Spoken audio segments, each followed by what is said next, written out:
The first thing I felt after the plane crash was a crab pinching my toe. Not the ocean, not the sand in my mouth. A crab. This little armored jerk had claimed my foot as territory and was defending it with his life. I opened my eyes and immediately regretted it, because the sun was trying to murder me personally. Blue sky, white beach, palm trees, postcard stuff. Also, no plane, no people, no phone signal, and a crab actively eating me. Welcome to paradise. I sat up and the crab doubled down. I shook my foot. He held on like rent was due. I grabbed him, and he grabbed me back with the other claw, and for a solid minute, a grown man and a fist-sized crustacean had an honest disagreement on a beautiful beach at the edge of the world. I won. Barely. My thumb needed a moment afterward. I want that on the record as my first victory in this world, because everything I later became started with that crab, and I never got to thank him. Mostly because I ate him. My name is Li Wei, by the way.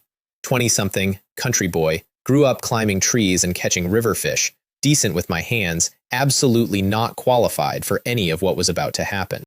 Yesterday, I was a normal guy on a normal flight over the Pacific. Then the cabin screamed, the masks dropped, the ocean came up to say hello, and my memory files the rest under Do Not Open. Cold water, something to hold, darkness, and then a beach, a sunrise, and a crab with property claims, alive by pure accident.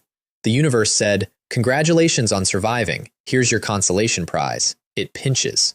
I did the inventory every survivor does. Arms, 2. Legs, 2. Head, concussed but included. Pockets, a soggy wallet full of money that was now the least valuable paper on earth.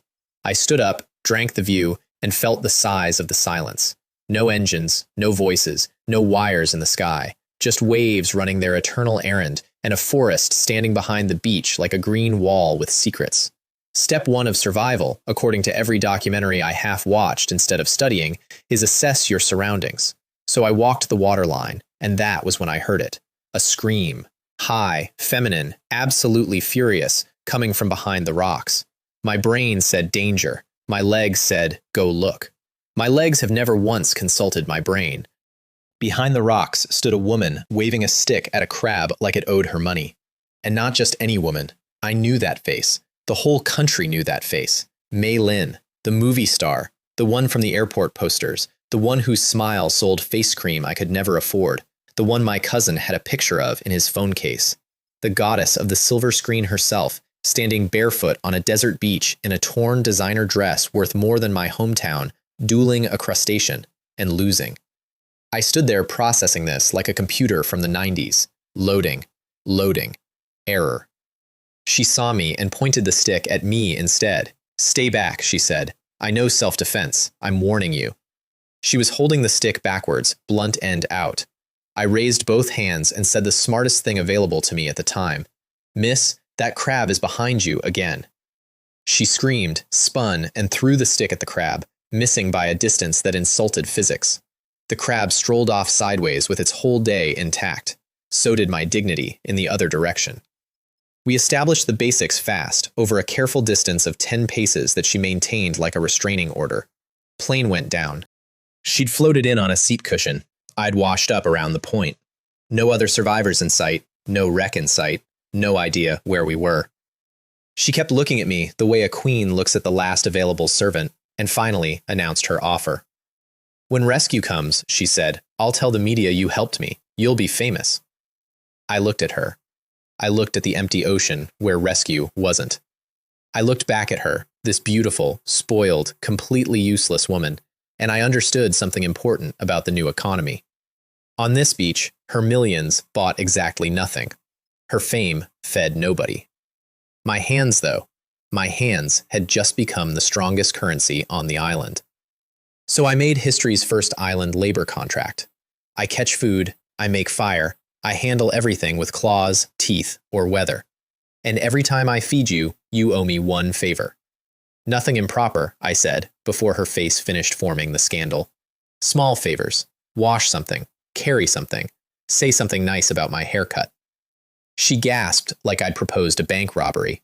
She listed her lawyer, her agent, and her fan club as reasons I would regret this. Then her stomach growled, loud, long, and unmistakably on my side of the negotiation. She looked down at it with pure betrayal. I raised an eyebrow and waited. "Deal," she said, in the smallest voice her profession allowed. "Fastest contract of my life, and to this day, the best one. Catching crabs is easy when you're motivated by an audience." I flipped rocks in the tide pools, grabbed the little tanks from behind where the claws can't reach, and stacked up a respectable pile while Mei Lin supervised from a boulder, offering professional commentary like, "That one looks dirty," and "Hurry up," and "Are you sure they can't jump?" Then came fire. And let me clear something up about friction fire. In movies, it takes one inspiring montage. In real life, it took me over an hour, a drill stick, a baseboard, 2 palms sanded raw, and a vocabulary performance I sincerely hope Mei Lin didn't memorize. But then, a wisp of smoke. A red ember, small as a hope. I fed it dry grass, cupped it, begged it, and when the flame finally stood up on its own, I roared at the sky like I'd invented electricity. Mei Lin applauded, sitting down, with 2 fingers. A polite golf clap for the man holding back the Stone Age. Then she decided the grilling looked easy and demanded to cook one herself, for a photo she'd take later when phones existed again. She held that poor crab over the flames until it went from crab to charcoal in the shape of regret, handed it back to me, and stated, with a completely straight face, that my fire was defective. I grilled the next batch myself. We cracked burnt orange shells and pulled the sweet white meat out with our fingers, sitting on driftwood in the sunset, and I'm telling you, no restaurant in my old life ever came close. Hunger is the best chef. Near death is the best appetizer. She went through 6 of them and then remembered to look dignified. That evening, the real problem introduced itself. Thirst. You can skip dinner for a day and just get grumpy. Water doesn't negotiate.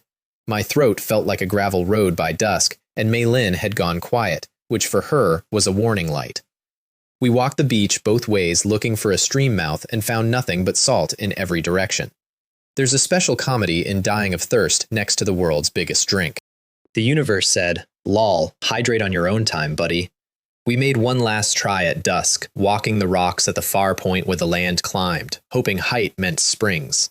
It didn't, but the walk earned its place in the record anyway, because it's where I learned who I was actually shipwrecked with. Mei Lin picked her way over the stones ahead of me, torn dress, ruined designer stockings, chin up like the tide was paparazzi, narrating her situation to an invisible interviewer.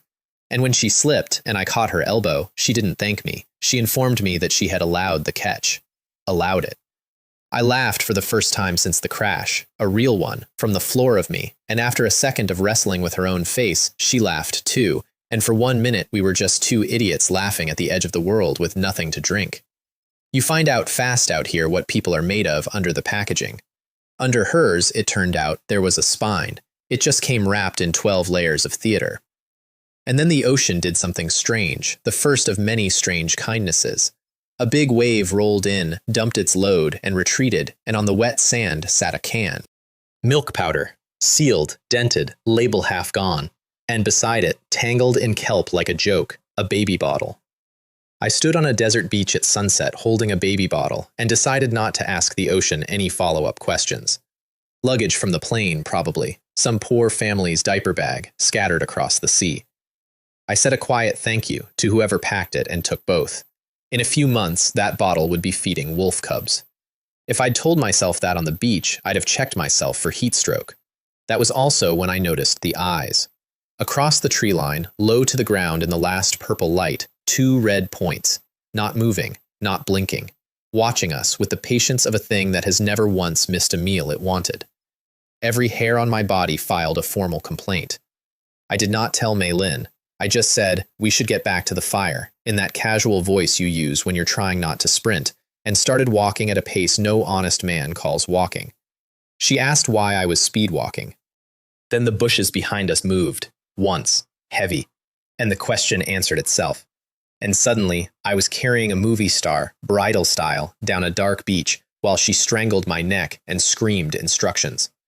Fear is heavy. Actresses are heavier. We made the firelight. I dumped her by the flames, snatched up a burning branch, and stood facing the dark like a caveman with a torch, which is exactly what I was, and the dark, after a long minute, decided not to spend itself on us tonight. We survived till morning by feeding the flames and taking turns pretending to be calm, and morning came with a bill. Mei Lin wouldn't wake up. I shook her shoulder and got nothing. Her lips were cracked white, her skin burning, her breath fast and shallow.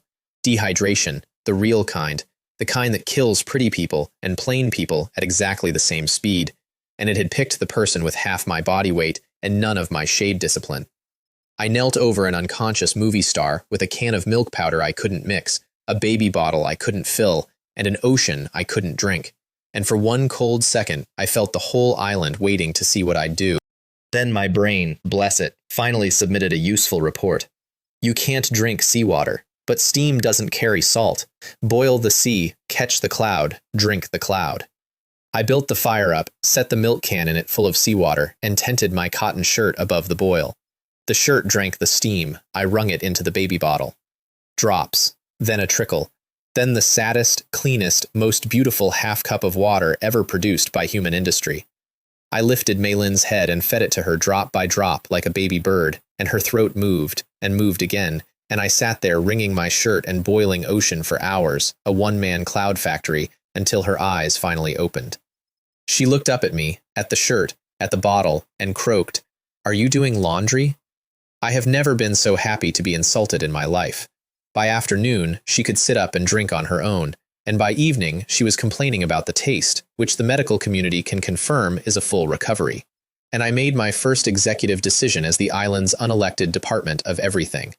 The beach was a lobby, not a home. We needed water that didn't have to be squeezed out of a shirt, shelter that wasn't weather with sand in it, and answers about those red eyes. So the next morning, I armed myself with the most advanced weapon my civilization could produce, a rock lashed to a stick with vine, told Mei Lin to keep the fire alive and scream if anything looked at her, and walked into the tree line. What I found in there changed the whole game. Actually, who I found. I was maybe 20 minutes into the forest, moving from tree to tree like a man who'd seen one action movie too many, when a woman walked out of the green like she owned it.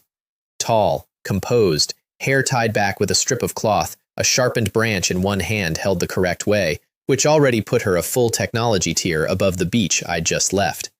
Face like carved ice, and eyes that measured me head to foot in one pass, filed the result, and moved on to my rock stick. She raised one eyebrow about 2 millimeters. I would later learn that this was her version of screaming. Her name was An Na. Same plane. She'd come down closer to the interior and had survived 3 days alone in this forest, eating what she could identify and sleeping in trees, without crying once, which put her roughly 200 emotional ranks above me and Mei Lin combined. I opened my mouth to introduce myself, and the forest introduced someone else instead. A wolf. Gray, lean, ribs showing, close, and done waiting. It came out of the brush, low and fast at the smaller of us, which was her, and my body made a decision without holding any committee meetings. I stepped across its line and swung my rock on a stick like I was aiming for the bleachers behind the wolf. Full contact. The sound was a church bell falling downstairs.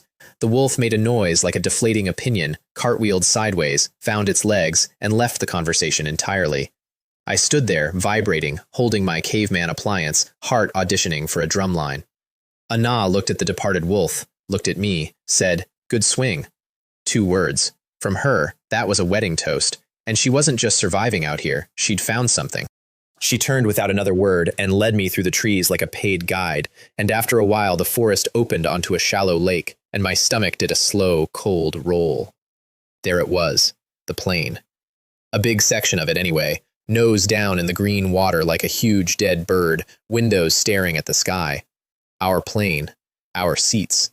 Somewhere in that hull was everyone whose luck had run 1 seat worse than ours. I stood on the shore and let that be what it was for a minute. No jokes, just the wind and the water and the quiet company of a woman who'd clearly already had this minute alone, days ago. Then I rolled up my sleeves, because the living have chores. I went shopping in the afterlife. The water was chest deep around the fuselage and full of luggage, bags hanging in the murk like sleeping fish. I dove and surfaced, and every trip up was a lottery draw.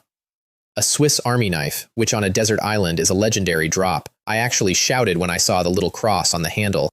A hard-shell suitcase packed with clothes, and under the clothes, a wool blanket, and under the blanket, like a shrine, snack bars and canned porridge, and 6 sealed bottles of actual mineral water. I stood waist-deep, hugging a water bottle like a lost family member, while Anna watched from the shore with what I choose to remember as amusement. Deeper down, wedged under the cargo floor, I found the safes.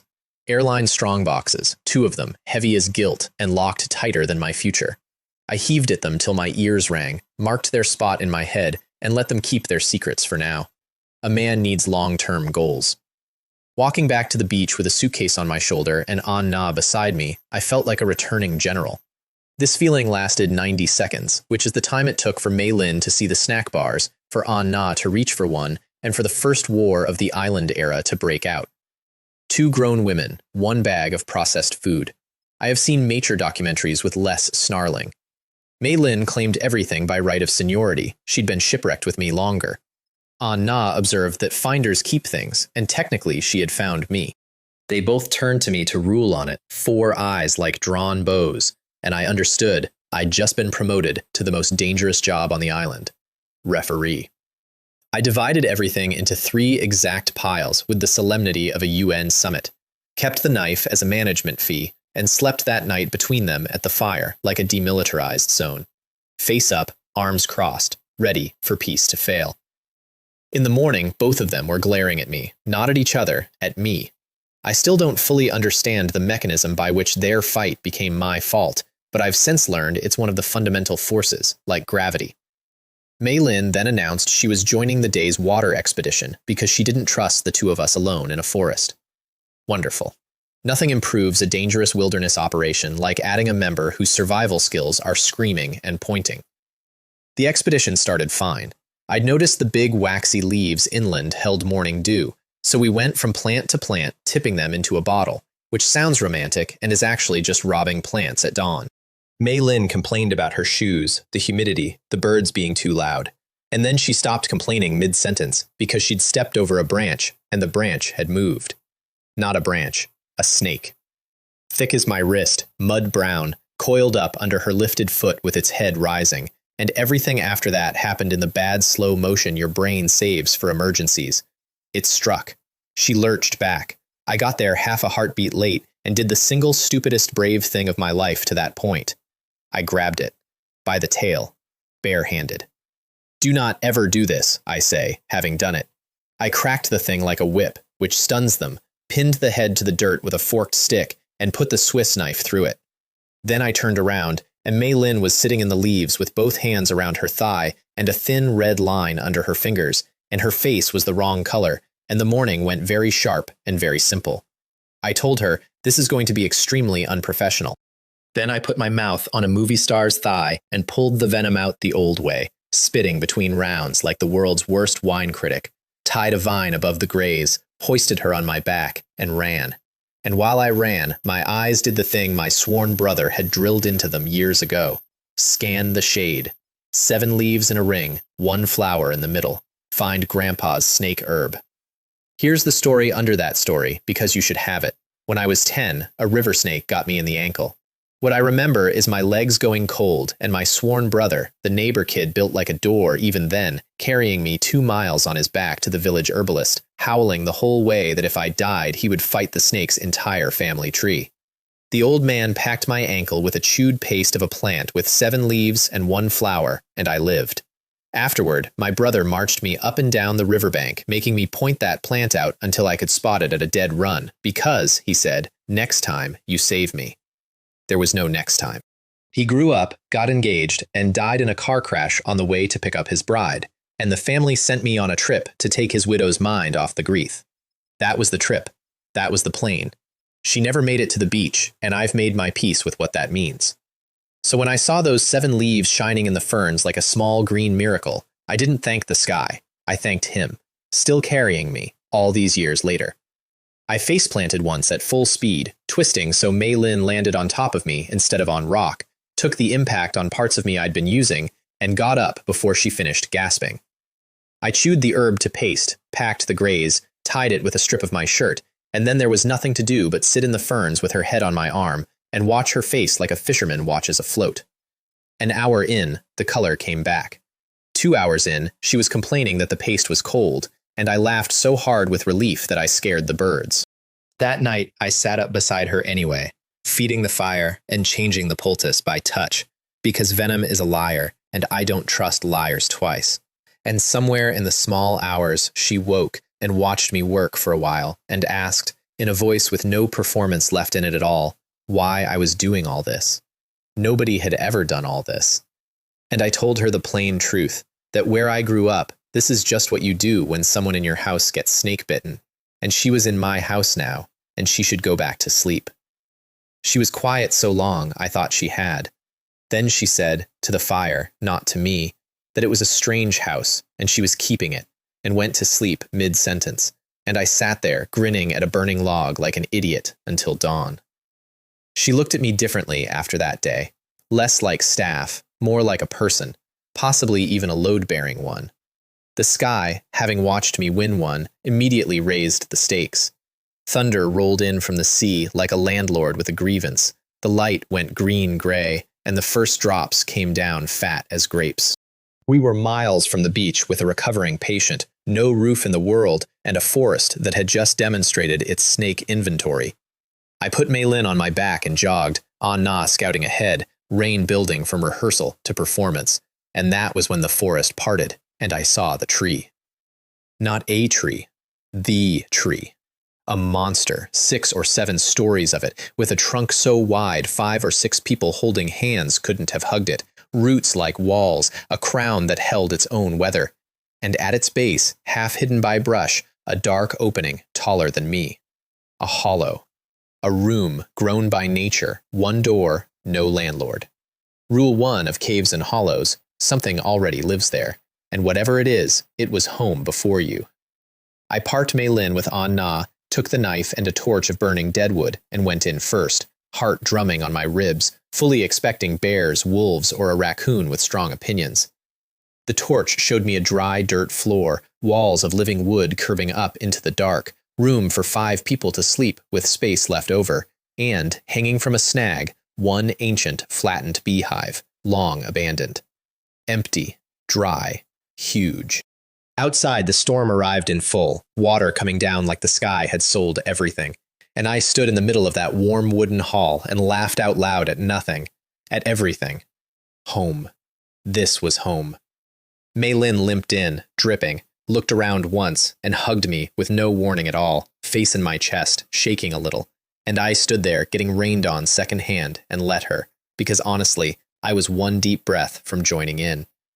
Na walked the walls with her torch like a building inspector, and at the end she nodded, and a nod from Na was a signed lease. The dark, once we'd settled in it, got a little silly, the way dark does when people stop being scared in it. Hide and seek in a tree trunk, which Mei Lin lost every round because she giggles. A solemn debate on whether bee eggs count as food, resolved by Mei Lin's disgust scream, which I can report has at least 3 octaves. Her voice finding me in the black, asking if I was still there, and mine saying, always, and the word coming out heavier than the joke I'd planned to hang on it. When the rain finally passed, we cut the old hive down for its wax and its honey-smelling combs, priceless bait for things I hadn't planned yet, and started back for the beach in that washed silver light after a storm. On the walk, Mei Lin got me with the oldest trick alive. She pointed behind me and said, calm as a nurse, "The snake is there." I spun like a ceiling fan. Nothing. She laughed until she had to hold a tree. Very funny. Comedy gold. Then, still smug, she made me detour past the spot where I'd pinned the actual snake to show off my kill, and the laughing stopped for both of us. The forked stick lay where I'd left it. My knife lay in the leaves, clean. The snake was gone, and a body-wide drag mark led away into the grass. A snake with a hole through it had gotten up and walked away from us. I stood over that empty spot and wrote a rule into myself in permanent ink, the rule this island would test me on again and again. Finish everything you start, or one day it circles back and finishes you. Back at the beach that evening, we held a family meeting, which is what you call 2 women overruling 1 man. The vote was unanimous, counting my vote as decoration. The beach was over. Open ground, no walls, red eyes at dusk, and everything we owned dried by one rainstorm's mercy. The tree had walls, shade, a defendable door, and dew country all around it. We were moving.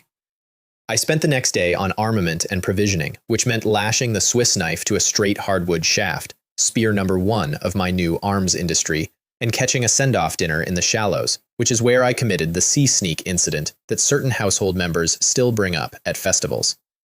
Mei Lin was bathing in the lagoon in her clothes, as one does, and I swam up underwater like a crocodile to surprise her, caught a fish with my bare hands on the way, mostly by mutual astonishment, and surfaced holding it, expecting applause. What I got was a scream that moved birds 3 bays over, a lecture with hand gestures, and a formal ban from the water during lady hours. The fish was delicious. I regret nothing. I regret it slightly. We made the move to the tree by night, all our worldly goods in 3 bundles, which took 4 minutes to pack, our whole civilization in 3 armfuls. Mei Lin faded halfway there and finished the journey on my back, muttering that this didn't count as being carried, it was logistics. Anna walked point with the torch, silent, and every time the dark rustled, she just aimed the flame at it like a judge until it apologized. We reached the tree past midnight, and I should have slept the sleep of a man who owns a tree. Instead, I stood at the entrance, looking at the soft dirt clearing in front of it, thinking about red eyes, about a wolf I'd batted into the weeds who now knew my address, about a snake that had refused to stay finished. Then I picked up the digging stick. I dug all night. A pit trap, chest deep, wide as a door, right on the main approach, with sharpened stakes seated in the bottom, the whole medieval starter kit, dirt hauled out 1 basket at a time by torchlight. Angry Dawn, the white-tailed wolf, drifted out of the tree line and watched me work for a while, just watched, like a customer reading the menu through the window, and then dissolved back into the brush, and I dug faster. Anna came out at sunrise, took in the pit, the stakes, my mud-plastered face, and without one word started gathering branches to help me cover it. That's Anna. No speeches. She just shows up on your side of the problem and starts lifting. Full disclosure, I fell into my own pit once, stepped wrong testing the cover, went straight down, and a stake ripped my pants open and missed everything I hold dear by a margin I have chosen never to measure. The girls came running at my yell and found me standing at the bottom of my own trap, ventilated side to the sunrise, explaining with great authority that this had been a scheduled safety inspection. The inspection failed. I rebuilt the cover twice as strong, laid the old beehive on top as a fragrant welcome mat, and stepped back to admire the finished product. Honey on the doormat, spikes in the basement, 1 paranoid ape in a tree. The trap was set. Now we just needed a guest. The guest arrived 2 nights later, and he did not RSVP. I woke in the black of the hollow to a sound like a bellows the size of a bathtub, something huge breathing just outside our barricade. I eased up to the gap and looked, and my whole body went quiet, the way bodies do when the older parts of the brain take the wheel. A dog bear. Big, round, low-slung, built like a furniture delivery truck with opinions, snuffling its way across our clearing in the moonlight. And here was the design flaw nobody had put in the manual. It was between us and the trap. The honey was over there, the bear was over here. My architecture had assumed a polite bear. An Anna was awake beside me inside a second. That's just what she was. We had exactly 1 contingency plan for a bear at the door, and it was the worst plan ever invented by our species. Play dead. We lay down flat by the entrance as the barricade creaked, and the bear pushed its head through the gap, and then a wild bear's wet nose was 1 inch from my eyeball, taking long, thoughtful, connoisseur breaths of my face. I want you to sit with that image. Its breath smelled like a swamp's basement. A drop of its spit landed on my cheek, and I let it stay there and shine. My heartbeat was so loud I was sure it counted as movement. It huffed on my ear. It nudged my ribs with a nose like a warm boulder, rolling me half over, and I flopped like laundry and thought about absolutely nothing at maximum volume. Beside me, Anna was doing a corpse impression so flawless I got briefly worried on a second front.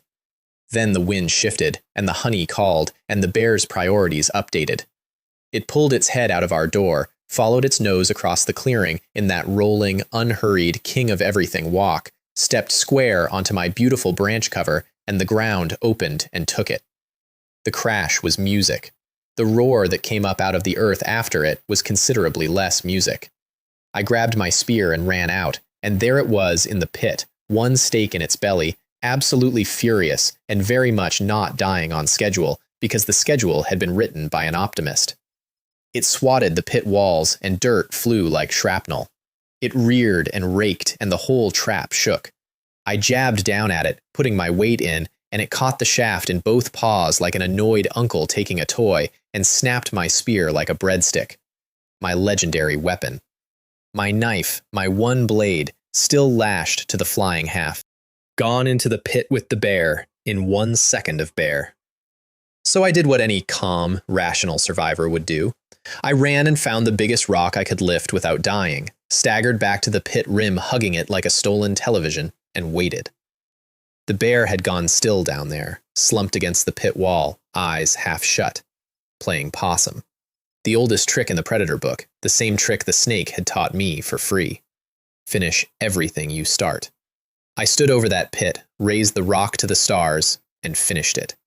Then I sat down in the dirt right where I was, and the sun came up on a man who had just taken a whole bear's life with gravity and a rock, and my hands would not stop shaking, and somewhere between one breath and the next, sleep took me like a wave.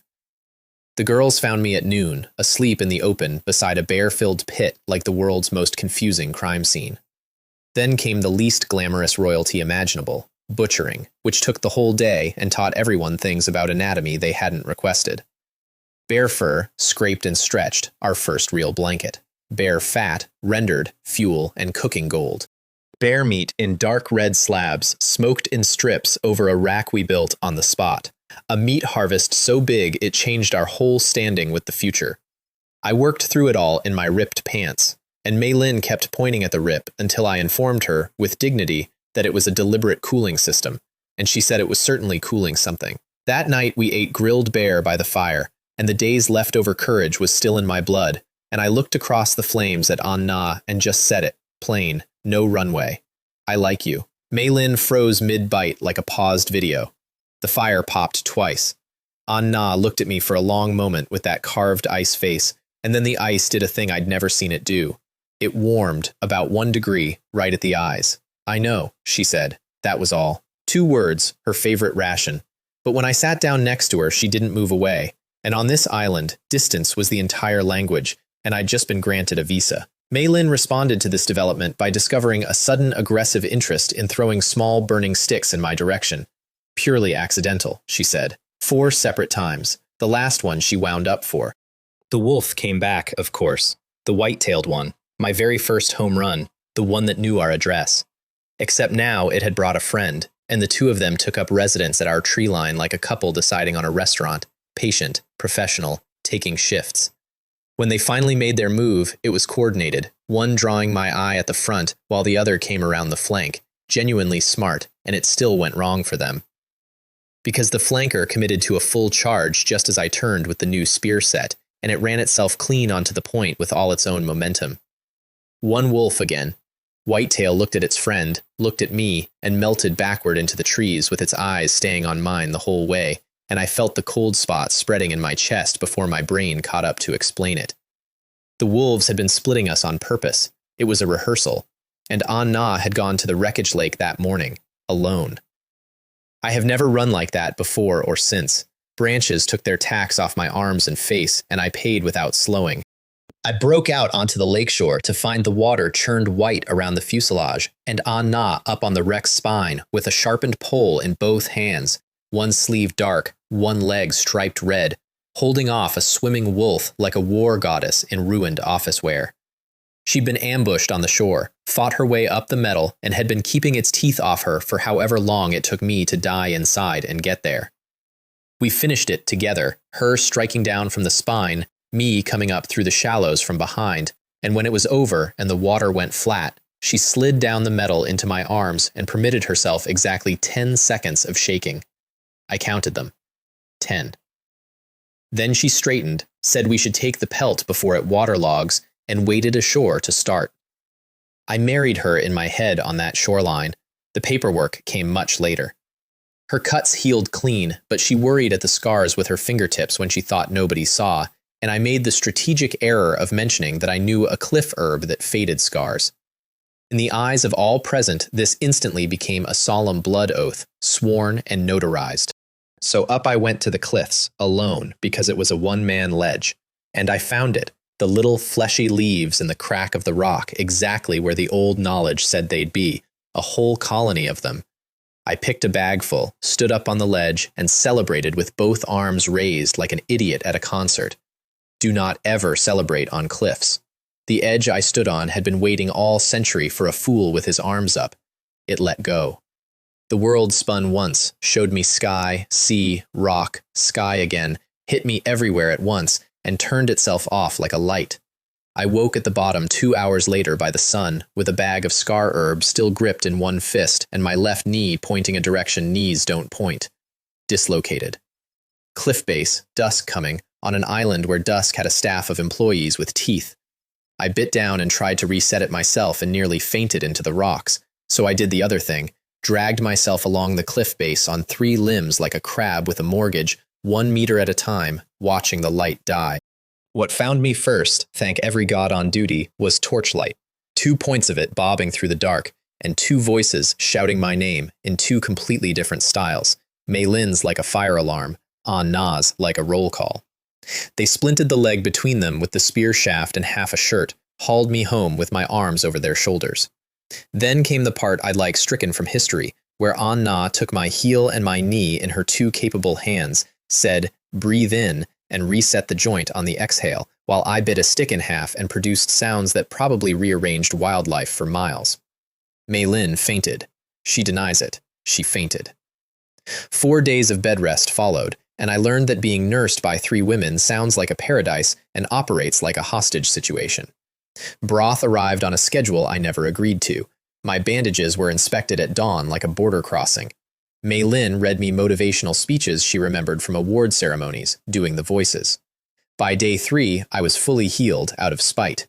By day 5, I would have fought the bear's extended family for the right to walk to the bathroom unsupervised. But lying still did one good thing. It gave me time to think, and thinking is free infrastructure. The moment the knee agreed to bend, we broke ground on the waterworks. Bamboo, halved, joints knocked through, section fitted into section, into a pipeline running downhill from the mountain spring, across 2 gullies on trestles, all the way to a stone basin by the tree.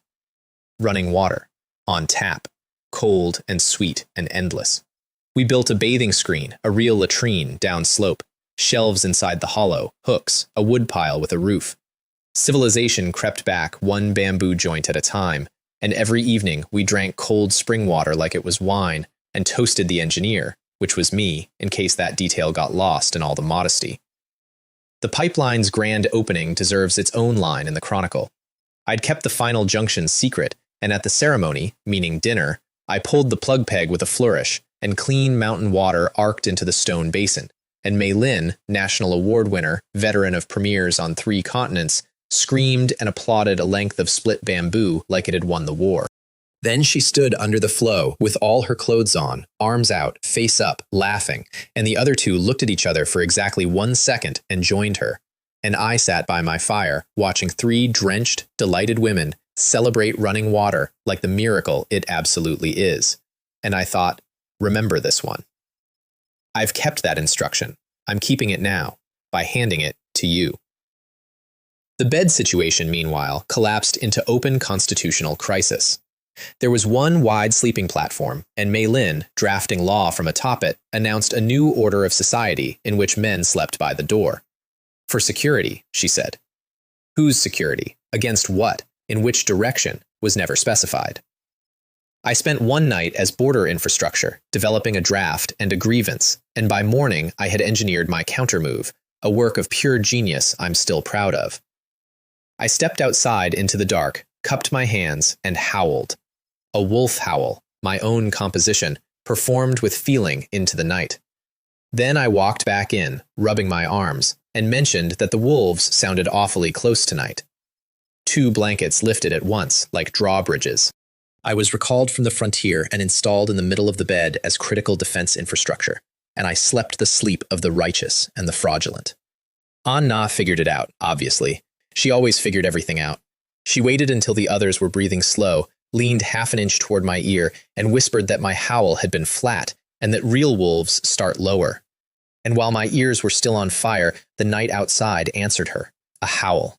A real one, starting low, exactly like she'd said, and then another from a second direction, and a third, long and patient and organized, from a third. A pack. An actual pack, spread out there in the dark, having a calm conversation about our address. Nobody slept much after that. Anna's hand found my arm in the dark and stayed there, and to this day she maintains that was for my comfort.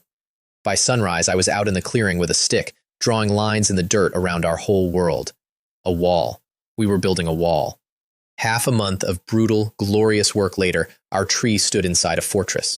A bamboo palisade all the way around, posts driven and lashed and sharpened at the top, with a real gate on wooden hinges that I was unreasonably proud of and demonstrated to everyone several times a day. A meat shed, the bathing corner, the pipeline chuckling along its trestles. I stood at that gate one evening looking at the whole thing at once, this little walled world we'd grown out of a hole in a tree with our hands, and Anna came and stood next to me, and after a while she said, "You built a home." And I said, "We did." And she let that stand uncorrected, which from Anna was a fireworks display with an orchestra. Then, because the island kept a strict schedule, Exploration Day handed us 2 surprises in the North Woods. The first one I stepped in, twice.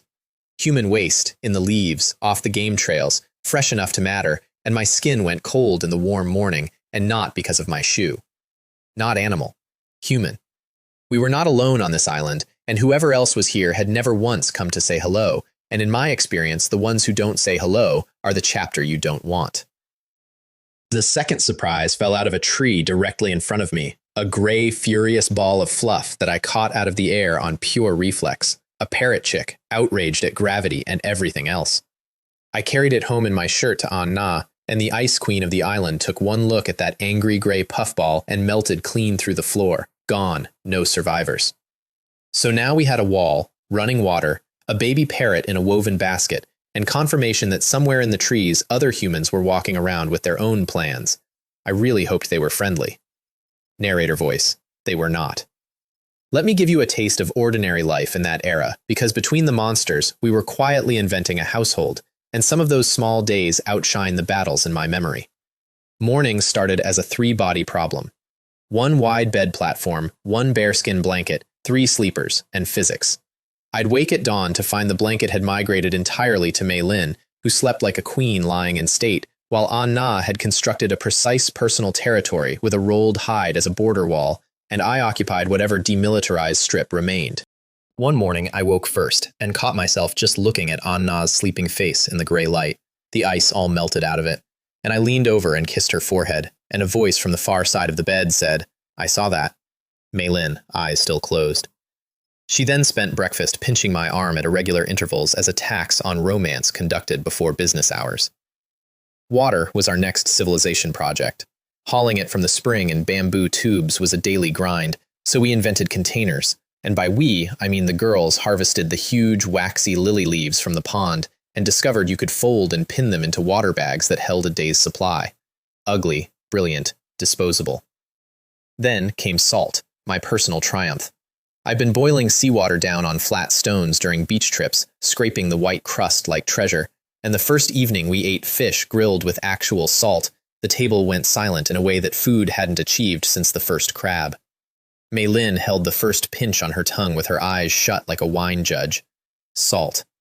In the old world, I never once thanked salt. Out here, it's the difference between eating and dining. Not every day was a postcard. Smoked bear meat by week 3 had the texture of a work boot and the personality of one too. And one evening, after a long, wet, luckless day, I snapped at Mei Lin over nothing at all, over the way she was chewing, honestly, and the whole shelter went quiet, and she put down her food and walked out to sit by the fire alone. Anna looked at me with one eyebrow at maximum altitude until I went out after her. Now, a smart man apologizes with words. I apologized my way. I sat down next to Mei Lin, let a proper silence build, then pointed past her shoulder and said, very calmly, "Snake." She levitated into my arms from a seated position, screaming, and then beat me about the head and shoulders when the snake failed to exist, and then, somewhere in the beating, started laughing, and then cried a little into my shoulder about everything that wasn't really about the meat, and I held on and said the actual sorry into her hair where it was safe. We went back inside as a family again. I don't recommend my method. I report only that it works.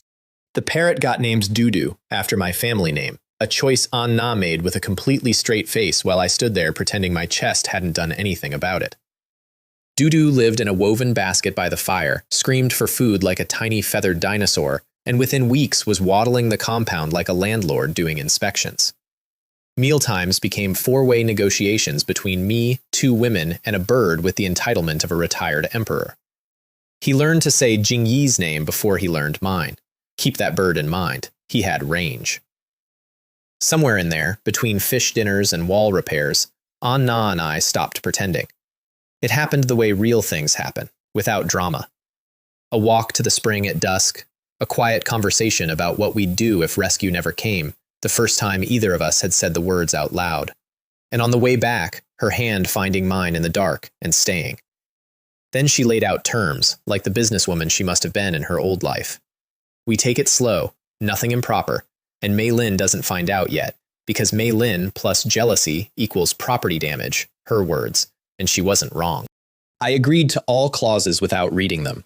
We sealed the agreement in the traditional manner, and I floated back into camp that evening so visibly happy that Mei Lin narrowed her eyes and asked if I'd found more snack bars. Yes, I said, emotional ones. Then came the day we followed the human traces north, and the island showed me what people can become out here when nobody's watching. We found a cave in the northern hills, and in the cave we found a woman. She heard us coming and met us at the entrance with a sharpened stone held in textbook form, feet set, weight low, eyes doing threat math. Lan Fang. 28, athletic even half-starved, short hair hacked off with a blade, scraped up along one whole side.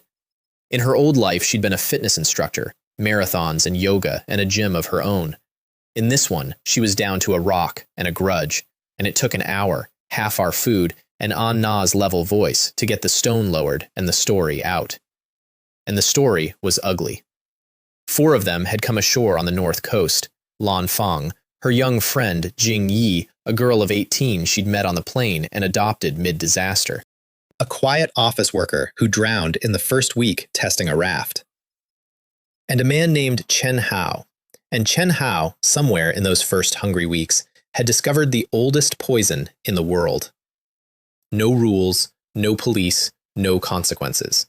He was the strongest. He held the only fish spear, and he turned their camp into a little kingdom. He controlled the food. He decided who ate and who watched. He worked the 2 women like servants, raged when the sea gave nothing, took their shelters, their catch, their sleep. When Lan Fang organized a secret food stash and told Jing Yi they were leaving, he found out, beat her, and threw her down a hillside like garbage. She'd crawled to this cave and survived on shellfish and fury, planning her way back for the girl she'd left behind. She kept repeating one thing while her hands shook, and her hands did not look like hands that shook easily. Jing Yi is 18. She's a kid. She waited for me, and I left her there. I listened to the whole thing standing very still, and something in my chest turned over and settled into a new position it never left. I've been poor. I've been pushed around by men with a little power and no supervision. I know exactly what that species becomes when the fence comes down. I looked at Anna. Anna looked at me. We didn't discuss it. We went that same day. We found them on the bay in the last light, a lean, wiry figure dragging a teenage girl toward the rocks by the wrist while she dug her heels into the sand and cried. Chen Hao. He heard us on the shingle and turned, and I watched him look me over and do the same math the crab had done, the same math the wolves had done. He was wrong the same way they'd been wrong, but I'll tell it honest, friend, because you only ever get the honest version from me. He was less wrong than any of them. The man fought like a dirty river, fast, vicious, no wasted motion, every strike aimed at something that mattered. He kicked my bad knee, the recently renovated one, and when it buckled, he was on me before the pain arrived, and the back of my head met the beach twice, and the sky went white and rang. Somewhere very far away, Jing Yi was screaming, and Lan Fang was charging down the dune with her stone held high. My right hand crawled off through the sand on its own initiative, without me, on some old payroll deeper than thought, and closed on a rock. When he reared up to finish it, I swung everything the island had made of me in one arc. One time. Temple. He went sideways into the sand, and the bay went very, very quiet, and the tide kept doing its work like nothing on this beach had changed, because to the tide, nothing had. I lay there next to a man who wasn't breathing anymore and waited to feel like a monster. What I felt instead was Jingyi's crying getting smaller and quieter behind me, and Lanfang's hand closing on my shoulder like a vice that meant thank you. We buried him in a gully under stones before dark, and I stood over the pile and said some words, not for him, for me, for the line I'd just crossed and could never walk back over, and for the fact, which I made myself say plainly, that given the same beach and the same girl, I'd cross it again.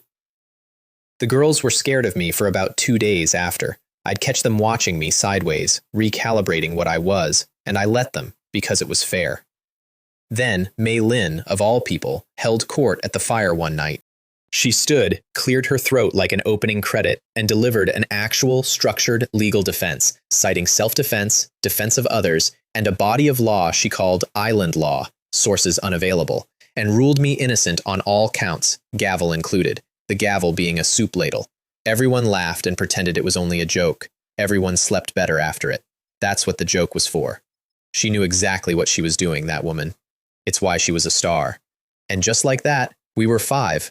Lanfang moved in with her cave stash and her drill sergeant morning energy, and the compound's productivity doubled inside a week. Jingyi attached herself to the household like a duckling with abandonment issues, following me around, calling me big brother in a tone that kept auditioning for a different word. Let me settle that thread right now because it matters.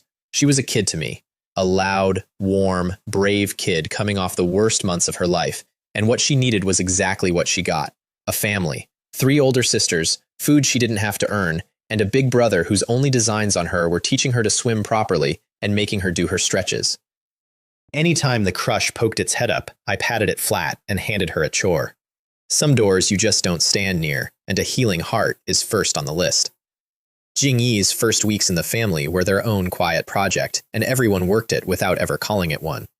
She startled at raised voices, hoarded food in small stashes we pretended not to find and quietly refreshed, and laughed a beat late, checking faces first for permission. So the household, without a meeting, adjusted. Lanfang trained with her every morning, gave her back her body as her own. Anna taught her to weave and let her be silent for hours in good company. Mei Lin appointed her assistant director of all future entertainment and fed her lines to deliver at my expense, which she did with growing relish. And I taught her to fish, which is mostly an excuse to stand next to someone in shallow water, saying nothing while the world holds still. The day she caught her first fish, a hand-sized silver nothing, she held it up shrieking with a joy so total, so unguarded, so utterly unchecked with anyone first, that the whole family stopped work across the compound to cheer, and Anna had something in her eye, and Lanfang turned to face the tree line for a bit. Broken things mend out here, same as anywhere. They just need what they need anywhere: time, food, and people who show up every day. 5 people meant a bigger bed, a second meat rack, and a whole new political landscape. Lanfang didn't trust men as a category, and after her cheating ex-husband and then Chen Hao, the category had honestly earned the audit. She tested me for weeks, heavy jobs assigned at dawn, sharp little questions dropped like tripwires, watching, always watching, from behind that athlete's calm. I didn't argue my case, I just kept being boring and reliable, which turns out to be the only exam answer that works on someone whose trust has been robbed twice. The day the wild boars smashed a whole span of our water pipeline, she and I rebuilt it together in the rain for 6 hours, passing bamboo hand to hand without a word, and at the end, she looked at the water running clean into the basin and said, "Okay, just okay, membership approved," from Lanfang, a whole diploma. The boars, by the way, were becoming a real problem, a whole arrogant herd of them treating our hillside like a buffet with poor security. Keep them in mind, too. The island never introduced a problem it didn't intend to escalate later. Then the sky came for everything we owned. It announced itself a day early, the way big weather does if you're listening. The birds went quiet and then went entirely, whole flocks pouring inland over our heads like refugees with a tip-off. The air turned thick and yellow-gray, and the sea, when I climbed the ridge to look, had a swell running under it that made the horizon look like breathing. Typhoon. The real thing, the kind I'd only ever seen through a city window with a hot dinner in my hands. We had half a day. We spent it hauling everything portable into the tree hollow, doubling the lashings on the wall, penning the fire in stones, and then there was nothing left to do but go inside our tree and listen to the world arrive. I will not fully describe that night, because there are sounds I don't like to make my mouth remember. The wind didn't blow, it leaned, with its whole body, for hours. The great tree, our fortress, our home, 6 stories of ancient timber, moved around us like a ship, groaning down its entire length, and dust rained on us in the dark with every gust, while the girls and I sat in a knot in the deepest curve of the hollow, all 4 holding whatever part of each other was nearest. Things hit the walls outside. Big things. Once, something enormous went end over end through our compound with a sound like a giant clearing a table, and Mei Lin's grip on my arm cut circulation, and nobody said anything because the wind was saying everything. Dawn came gray and wrung out, and we crawled from the tree into a world that had been robbed. The wall, the beautiful wall, half a month of our lives, was kindling, flung across the hillside like a dropped puzzle. The meat shed, gone entirely, relocated to a ravine with its roof beside it. The bathing screen, the racks, the woodpile with its little roof I'd been so proud of, scattered, smashed, or simply missing, redistributed by the storm to other addresses. The pipeline was down in 3 places. Our clearing looked the way I felt, and beside me, Jing Yi, who laughed at everything, looked at the wreck of the only safe place she'd known since her rescue and started to cry, silently, which from her was the loudest sound of the morning. And here's what I learned about my family that day. The thing the storm paid for and was almost worth it. Nobody folded. Anna walked into the wreckage and started sorting, salvage left, firewood right, before the rest of us had finished staring. Lanfang counted the food stores and announced we'd lost a third and could survive it. Mei Lin, movie star, national treasure, picked up a fallen wall stake, held it out to me, and said, "So tell us where the new wall goes." I looked at these 4 wet, wrecked, undefeated women, and something in my chest went so fierce it embarrassed me, and I took the stake and paced out the new line. Bigger, deeper posts, cross-braced. The rebuild took 8 days, and the new compound was better than the old one in every measurement, because the second time you build a thing, you build the lesson in with it. The storm had audited us and found the work honest. We'd lost objects. We kept the whole family. Out here, that's a rich week. I'll tell you one more small thing from the rebuild, since we're being honest by firelight. Somewhere in those 8 days, hauling and lashing side by side, Anna and I stopped being a careful secret. Not with any announcement, just that when I passed her a beam, her hand covered mine on the wood a moment longer than the work needed, in front of everyone, and nobody blinked, and the world didn't end. That was the storm's other gift. It blew away a wall we didn't know we built. The rebuild left us with a protein deficit, and me with a new ambition, because a man with a spear rack eventually looks at it and thinks dangerous thoughts. The boars had been raiding our slope all season, fat, loud, arrogant, and I decided the relationship needed rebalancing. My first true planned hunt. I picked a trail junction they used at dusk, set my feet, braced the spear butt against a root the way you brace for cavalry, because a boar charge is cavalry. It's just cavalry that hates you personally, and waited in the ferns for 2 hours while mosquitoes held a conference on my neck. The one that came was a juvenile, which I'll admit now and didn't admit then, half-grown, all opinion. It caught my scent, squared up, and charged exactly the way the books promise, dead straight, head down, absolutely committed to the bit. That's the boar's whole strategy and its whole weakness. I held the line, held it while 300 generations of instinct screamed at me to be elsewhere, and the boar ran itself onto the braced point with a force that tore the shaft out of my hands and me off my feet anyway. But physics had signed for the package. It was over before I'd finished landing. I lay in the ferns next to my first premeditated large kill, shaking with the good kind of shake, and that was the moment I heard the noise from the brush. A tiny, outraged, squeaky version of the charge that had just tried to kill me. A piglet. Spotted, mute, furious, orbiting its fallen relative on stubby legs. And I had every practical thought a hungry survivor should have. And then I had the thought that actually won, which was, that is a self-assembling bacon factory, and the girls are going to lose their minds. I carried the kill over one shoulder and the piglet under the other arm like a screaming loaf of bread, and walked into camp a provider twice over, and the reception went exactly as forecast. Mei Lin named the piglet before I'd set down the actual food. The piglet grew up in a pen I built the next day, decided early that it was a dog, answered to its name on the first day, and founded the entire pig dynasty that waddles behind my story from here on out. Livestock. The rebuild gave us walls, the hunt gave us herds. Piece by piece, we were stealing agriculture back from history, and since we're between wars, I owe you the haircut story, because the girls consider it a load-bearing memory of the era.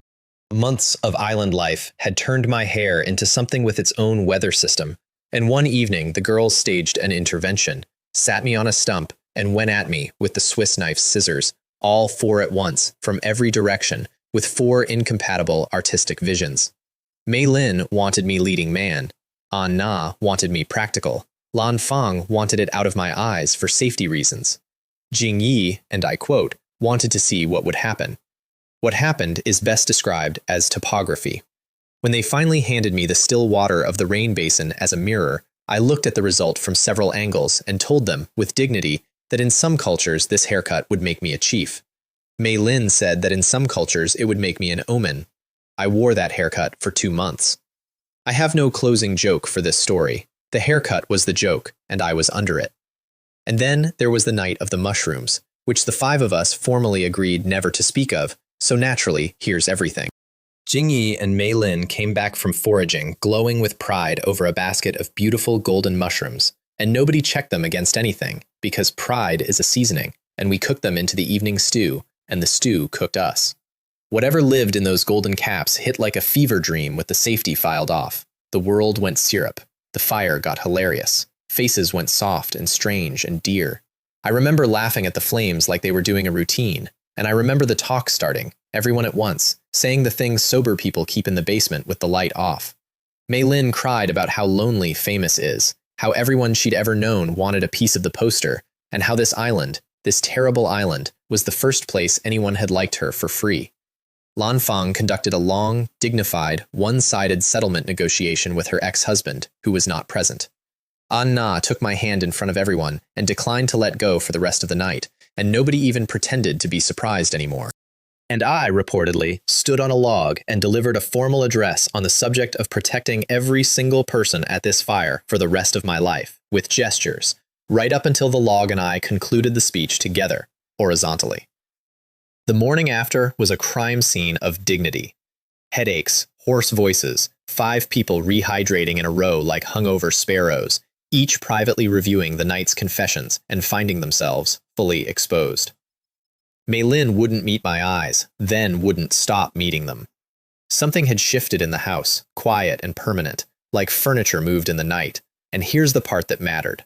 Nobody took anything back. Not one word. The fever had said it all first, and then, one by one, over the weeks that followed, sober voices said it again, slower, on purpose. We burned the rest of those mushrooms in a small, solemn ceremony, and I handed down a new law of the land, tested on my own household first.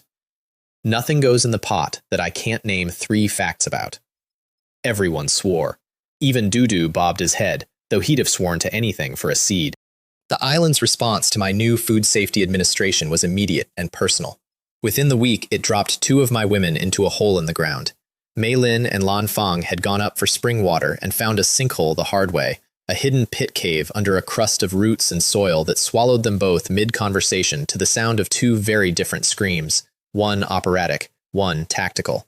I heard it from camp, sprinted the whole slope with my heart in my ears, and arrived to find a hole in the world with 2 annoyed faces at the bottom of it, 4 meters down on soft sand, one doing breathing exercises, one threatening to sue the island itself. Nobody broken. My knees unbuckled themselves and the rescue became pure engineering. I wove a vine rope right there, testing every splice with my full weight, anchored it to a tree, and dropped it down. Lan Fang came up at hand over hand like the fitness advertisement she used to be, barely breathing hard, and stood at the top, coiling the rope like this was her class. Mei Lin looked at the rope, looked at her hands, and declared climbing medically impossible for someone of her profession. So I went down, rigged her to my back, and climbed us both out while she critiqued my form. From my back, with notes. Halfway up, she asked if I could climb smoother because the jolting was ruining her hair, and I gave serious thought to the sand's other passengers. Life found its rhythm after that, and the rhythm started producing inventions, because that's what happens when 5 clever people stop spending every hour on not dying. The big one was pottery.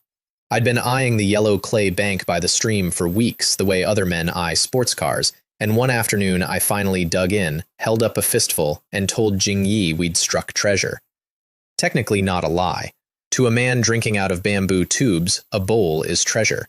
We kneaded the clay with our feet like a family of confused winemakers, shaped bowls over a round stone, dried them in shade for days, and then built a roaring pit fire over the lot and sat up half the night guarding the burn like fathers outside a delivery room, me feeding wood, Jing Yi narrating the fire's mood. Morning gave us the count. 3 cracked, 8 alive. 8 fired clay bowls, ringing when you tapped them, holding water like a promise. The girls lined them up and admired them like jewels, and Mei Lin claimed the roundest one as hers, with a queen's simple confidence. And I spent the entire day radiating the specific arrogance of a man whose civilization has just reinvented tableware. That was also the season Dudu the parrot achieved flight and speech, in that order, and weaponized both immediately. His first flight was a downhill glide from the shed roof into a soup pot, empty, thankfully, from which he emerged with the affronted dignity of a minister climbing out of a fountain. His first word, after weeks of Jing Yi's drilling, was her own name, shrieked at dawn from the compound wall like a proclamation, and his second acquisition was my cough, reproduced with such accuracy that for 2 days the girls kept asking after my health, while the bird watched me from the rafters with one flat, delighted eye. By season's end, he was conducting full performances, my cough, Mei Lin's laugh, the exact creak of the gate, deployed at strategic hours. We had built walls against wolves and weather, and the only creature that ever truly infiltrated the compound was Gray, weighed nothing, and had been personally invited. Then civilization hit a plot twist. The women's calendars, all of them at once, went quiet. I'll spare you the full anatomy of the household meeting that followed, but the working theory on the table for one unforgettable week was that everyone was pregnant, all 3 simultaneously, which would have made me, statistically, the busiest man in the Pacific, and biologically, a fraud, and I knew it, and saying so helped nobody. There were tears. There were accusations organized by date and location. There was one extremely long night of me sitting on a log explaining myself to 3 separate juries in rotation, while Jing Yi ferried everyone tea and enjoyed the show immensely. The real culprit, we pieced together later, was the golden mushrooms plus months of stress and diet chaos scrambling everyone's cycles. And one by one, the false alarms stood down. But the scare had smashed open every conversation we'd been politely avoiding, and what came out of the wreckage was better than what went in. Mei Lin walked me down the beach one evening and finally took the armor off. The lonely kid under the poster. Famous at 19 before anyone had loved her plane, managed like an asset, smiled at by 10,000 people, and known by none. On this island, she said, looking at the water and not at me, was the first time she could tell if someone liked her, because there was nothing else here to like her for. By the end of that walk, she wasn't my employer or my patient or my headache, and the first fully sober kiss tasted like salt and bad timing, and neither of us withdrew it. And then, because she was still Mei Lin, she attempted to resolve the household triangle with capitalism. She took An Na and Lan Fang aside separately and offered them money, real amounts, future money, verbal contracts against her accounts back in the world to renounce their claims on me. I found out when the second negotiation turned into a bidding war conducted at full volume across the compound, and I had to physically stand between 3 women while the parrot screamed the only name he knew like a tiny hype man. Nobody sold. I choose to be flattered by the exchange rate. Lan Fang's conversation happened in her forest, on a log, at her pace. "There's no future in me," she said, flatly, like quoting a report. "Older than you, divorced, trust issues with documentation. You deserve simpler." I told her the island didn't stock simpler, and that showing up every single day was the only romance I actually knew how to perform, and that she, of all people, should recognize training when she saw it. She called me an idiot. She didn't leave the log. On this island, that was a signed yes with witnesses. Somewhere in the middle of all this domestic renovation, the ocean delivered the biggest grocery run of my life.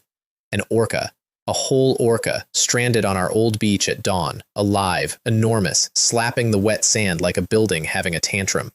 We heard it from a kilometer off. The girls' first instinct, and I loved them for it, was rescue. Buckets, wet cloths, 5 humans and a combined body weight far under the patient's tongue, pushing a bus of muscle toward the tide. It was never going back, and I finally had to be the villain who stood in the surf and said the quiet math out loud. We can't move it. It's dying either way, slower and worse. And that, ladies, is half a year of food deciding where to be delivered. Also, small technical footnote, if we leave it to swell in the sun, it may literally explode, and no one here wants to be the headline survivor found scattered by whale. Grief pivoted to practicality with the speed our island had trained into everyone, though Mei Lin first conducted a brief naming ceremony, christening the deceased Mr. Whale, so that the day could proceed with dignity, her words. The butchering took the entire day and every blade we owned, and it was war on 2 fronts, because the sky found out before noon. Seabirds arrived in hundreds, then in weather systems, a screaming white riot wheeling over the site, diving for scraps, robbing us in broad daylight with the fearlessness of tax collectors. Jing Yi was assigned air defense, a role she performed with a long bamboo pole and total commitment, spinning like a windmill and taking casualties, one direct dropping to the shoulder that the family agreed never to let her forget. By sunset, we had a smoking operation running that looked genuinely industrial. Racks on racks, fires in rows, Lan Fang pacing the line like a floor manager, and we worked into the dark by firelight, greasy to the elbows, rich beyond the dreams of any 5 people on Earth. We ate like emperors for weeks. Mei Lin refers to that day, to this hour, as the whale funeral, and insists we all conducted ourselves with respect, which we did not, we sang. Jing Yi, meanwhile, turned 18 going on public menace. Her masterpiece that season was standing up at dinner and announcing to the assembled household that she was pregnant. Via kissing. There followed a full minute of silence you could have carved and sold as furniture. Then 3 heads rotated to me on one axle, and I aged a decade in a heartbeat while flapping both hands like a man waving in a plane, and Lan Fang, catching up first, marched Jing Yi off for an emergency biology lecture delivered in drill sergeant cadence, audible across the whole compound, while Mei Lin fell off the log and stayed down. The girl's education became a household priority effective that minute. She'd kissed my cheek once at the fire, for the record. The cheek. I filed a complaint with the management of the universe and got no reply. And then Jing Yi paid her rent for the year, for 10 years, because on a long northern exploration hike, she and I pushed past our old maps, crested a ridge with the wind in our faces, and found the future lying in the palm of the mountains. A valley. A deep, green, hidden valley, ringed all the way around by ridges, with a lake lying in the middle of it like a dropped coin. Streams ran silver into it. Fruit trees freckled the slopes. Herds moved on the far meadows like slow cloud shadows. And in the middle of the lake, the detail that stopped my breath, sat an island. A real island, rock-boned, maybe a kilometer around, green on top, unreachable by anything that couldn't swim. I stood on that ridge and heard the click. You know the click. The sound of the next 5 years of your life snapping into focus. Every fanged thing, every tusked thing, every 2-legged thing that would ever come for my people would have to cross open water under open sky to do it. That wasn't shelter down there. That was a moat with a home in the middle, pre-dug by whatever god handles geography. It was on that long hike, by the way, somewhere between the ridge and the lake, that Jing Yi finally told me her own story, unprompted, walking with her eyes on the trail. Rich parents in the money sense, poor parents in every sense that counts. A divorce conducted over her head like artillery, a childhood parked with grandparents who loved her and then died in the wrong order, boarding schools, allowances instead of birthdays, and a girl who learned to be loud because quiet got her forgotten in nice rooms. The trip she'd crashed out of the sky on had been her 18th birthday present to herself, alone, because there'd been no one to invite. And then she looked up at me with that fast grin and said the thing I've carried since. Best birthday present ever, she said. It malfunctioned and gave me a family. I rubbed her head and called her a menace, because if I'd opened my mouth for anything longer, it would have gone badly for my composure, and she knew it, the little menace, and grinned wider. We scrambled down to Scout, drunk on it, and on the way to the lake, the island handed us one more package. A den under a rock shelf, fresh dug earth, and from inside it, a sound like a squeaky hinge in trouble. A wolf den, adults nowhere in sight, and Jing Yi was inside it before I finished pronouncing the word no. She backed out, cradling a sickly gray cub against her chest, all ribs and outrage. And while I stood there with my spear doing the world's fastest risk assessment, a second cub, the bold one, stumbled out into the light on its own, apparently unwilling to be left out of the kidnapping. I looked at my little sister figure holding 2 future apex predators, and I ran the numbers out loud. Wolves imprint. Wolves grow. A wolf that grows up certain your family is not a pet. It's a sibling with knives in its mouth, and siblings take sides. And then I heard my own mouth say, "Fine, we take them." And that word, fine, turned out to be one of the 2 or 3 best decisions of my entire life, made under protest, against my own advice, at the insistence of an 18-year-old with a cub in her shirt. We named them later, when their personalities arrived. The bold male, all shoulders and appetite, who bit first and considered afterward, became Shadow Lord. The careful female, quick-eyed, watchful, dignified as a court lady even at 2 kilos, became Luna. At the time, they were 2 milk-drunk puffballs being fed from that baby bottle the ocean had handed me on day 2. And if you think I didn't sit up at midnight feeding wolf cubs from a rescued baby bottle, looking at the stars and questioning the entire plot structure of my own life, you'd be wrong. The bottle had known. The ocean had known. Somebody upstairs was drafting ahead. One small logistics problem shipped free with the cubs. Wolf cubs come with a warranty department, and the warranty department came looking. Their mother tracked the scent across half the island to our wall, and she did not come alone. I stood on the gate platform at dusk and watched shapes slide between the trees, 5, 6, more, silver eyes catching our firelight and holding it, and then, in a movement that dropped the temperature of my whole body, the pack sat down. All of them. In a loose arc outside our palisade, patient as a delegation with a grievance, which, to be perfectly fair to them, is exactly what they were. The siege began that night, and it began underground.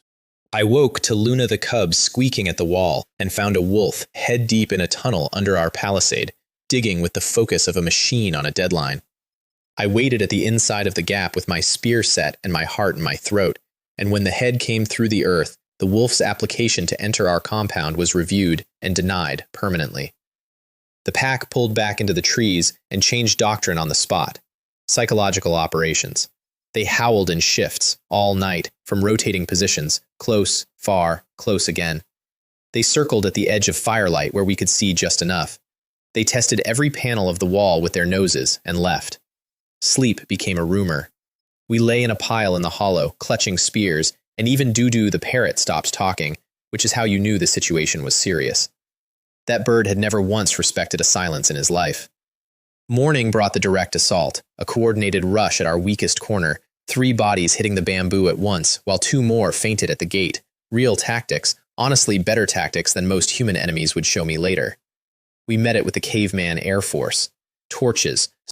Fire on a stick turns out to be the one argument a wolf will not stand in front of. And the girls threw burning bundles from the platform while I ran the wall line jabbing sparks at anything gray, and the assault broke apart into the trees, and the tree line smoked like a festival. In the strange adrenaline quiet afterward, with everyone's hands still shaking, the girls chose that moment to break me. They'd been sewing in secret for weeks, and they came out in a row, and Jing Yi held out a bundle, and it was a coat. Made from the wolf pelts I'd collected, pieced, lined, tailored to my shoulders, with a collar. A birthday gift, Jing Yi announced. I hadn't even remembered I had a birthday. I put on that wolfskin coat with the whole household watching, and my eyes leaked in front of everyone, and no, I don't take questions about it. And yes, I wore it every cold day for years, including into battles you've yet to hear about. Armies would learn to know me by that coat. But a pack outside the walls was a clock ticking, and we couldn't live on stored water and nerves. So I built a solution out of bamboo, vine, and spite. A deadfall cage, a heavy lattice box the size of a small room, hoisted on a vine pulley over a baited kill zone by the wall, with a trip release I could pull from the platform. For bait, forgive me, we used the cub's bedding, rich with puppy smell, and a performance by me of a cub in distress that I will not be reproducing for you now or ever. The first night delivered nothing but boars, the local delinquents, who wandered through the kill zone like drunk tourists, sniffed the trigger, insulted the engineering, and left. The second night, past midnight, the trap spoke. A crash of falling lattice, and then a sound that stood every hair on me at attention, 2 voices roaring under one cage. I ran out with a torch, and there they were.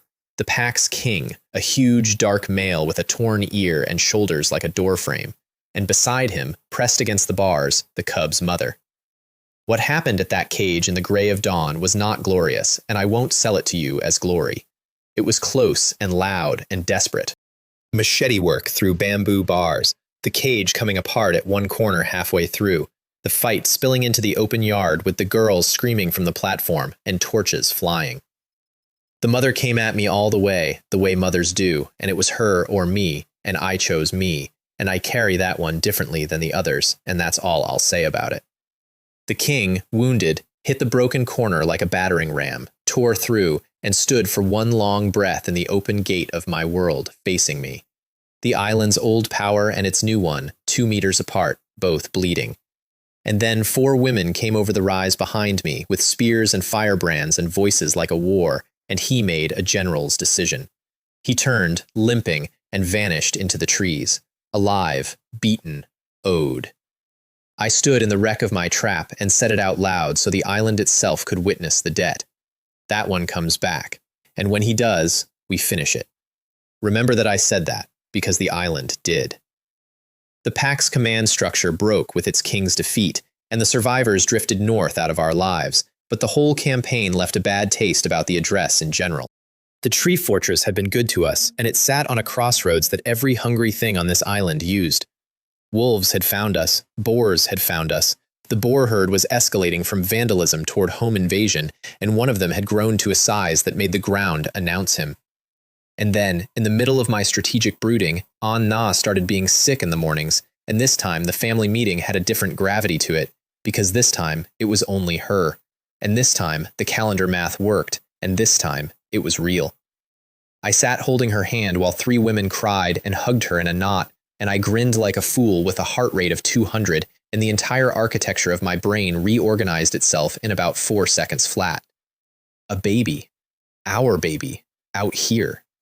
Every plan I owned rewrote itself around one sentence standing in the middle of me like a stone tablet. My child was not growing up behind a bamboo fence on a predator crossroads. The valley, the lake, the island in the lake. It was time. I took Jingyi to scout it properly, and the valley was better than my memory had dared to keep it. The lake island was rock at the bones, high enough to laugh at any flood, with a flat southern shelf perfect for building, and clean sightlines over every meter of approach water. Nothing could reach it without swimming, and everything that mattered files swimming under absolutely not. We swam the channel ourselves to test it, which turned into Jingyi nearly drowning, not from the current but from laughing at my stroke technique, which she compared to a wardrobe falling downstairs on a loop. We came home at dark, scratched, soaked, and glowing, and I gave the family the report in one sentence.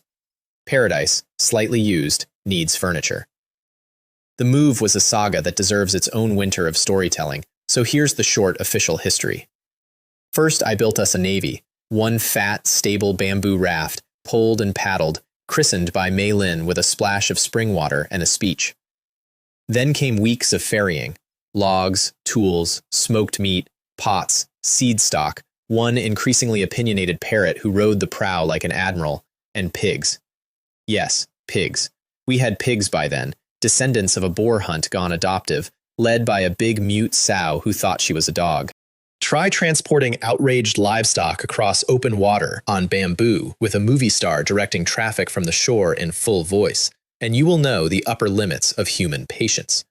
It was during one of those Fairy Week dinners, everyone exhausted and sunburnt around the fire, that Jingyi detonated the household's worst-kept secret at conversational volume. Somebody had made a tired joke about the new island needing house rules, and Jingyi, gnawing a fishtail, said, "Easy, the rule is we all marry Li Wei and split the chores."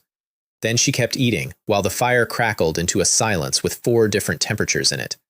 Mei Lin choked on nothing. Lan Fang set down her bowl with the care of a person disarming something.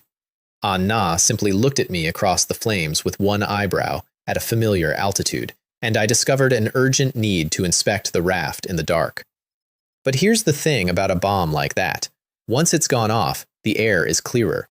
The conversation that followed, in pieces, over many nights, with tears in some installments and laughing in others, was the one we'd all been orbiting for months, and it ended where everyone reading this Fire already knew it would. One household, openly, no secrets, no ranks, no games, and heaven help the outside world's opinion. Because the outside world was a different sky now and had lost its vote. Jingyi took full credit for the diplomacy and demanded a better chore rotation as commission. One evening, coming back overland for the last loads, we cut through the boar herd's turf at exactly the wrong hour, and I ran the final kilometer to the water with a sleeping Jingyi over one shoulder and a wall of angry pork crashing through the brush behind us, and any philosophical doubts I still had about abandoning the old compound died of natural causes on that run. The move also finally settled an old account.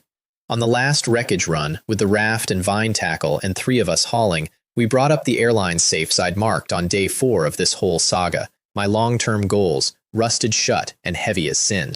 We beat them open on the rocks with the ceremony of pirates, hearts pounding, and inventoried the treasure of a vanished world. Soggy documents, somebody's watch stopped at the minute our old lives did. A velvet box with a jade bracelet in it, bound for a stranger's anniversary in a universe that would never get it. Mei Lin wears the bracelet to this day, and we drink to the stranger every festival, whoever they were, wherever their flight ended.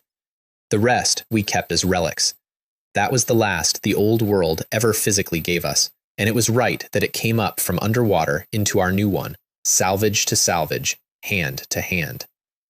The lake crossing also forced the swimming academy, which I ran with a lifeguard's patience and 0 survivors of my critique. Ana swam like she did everything, efficiently and without comment. Lan Fang raced me, and I let her win once and never admitted which time. Mei Lin required a personal flotation program built around the principle that the water should come to her, and screamed at fish. And Jingyi, my best student, learned the real curriculum, which was that everyone crosses on the raft in pairs, everyone knows the currents, and nobody ever swims alone. The lake was our wall now. You maintain a wall from both sides. On the island shelf, we raised the new homestead in 2 feverish, glorious days. The whole family working like one 8-armed machine. Stilt house on real posts. Floors you could dance on. A kitchen with a clay stove that drew properly. Pens for the pigs. A run for Dodu. Our first night in the new house on the island is one of my life's fixed stars. We ate on the fresh-cut floor because there was no table yet, all of us smelling of sap and lake water, too tired to talk in full sentences. And then we lay, listening to the new sounds of our new world. Water on stone below, wind coming across open lake instead of clawing through forest, no wall of trees for anything to think in.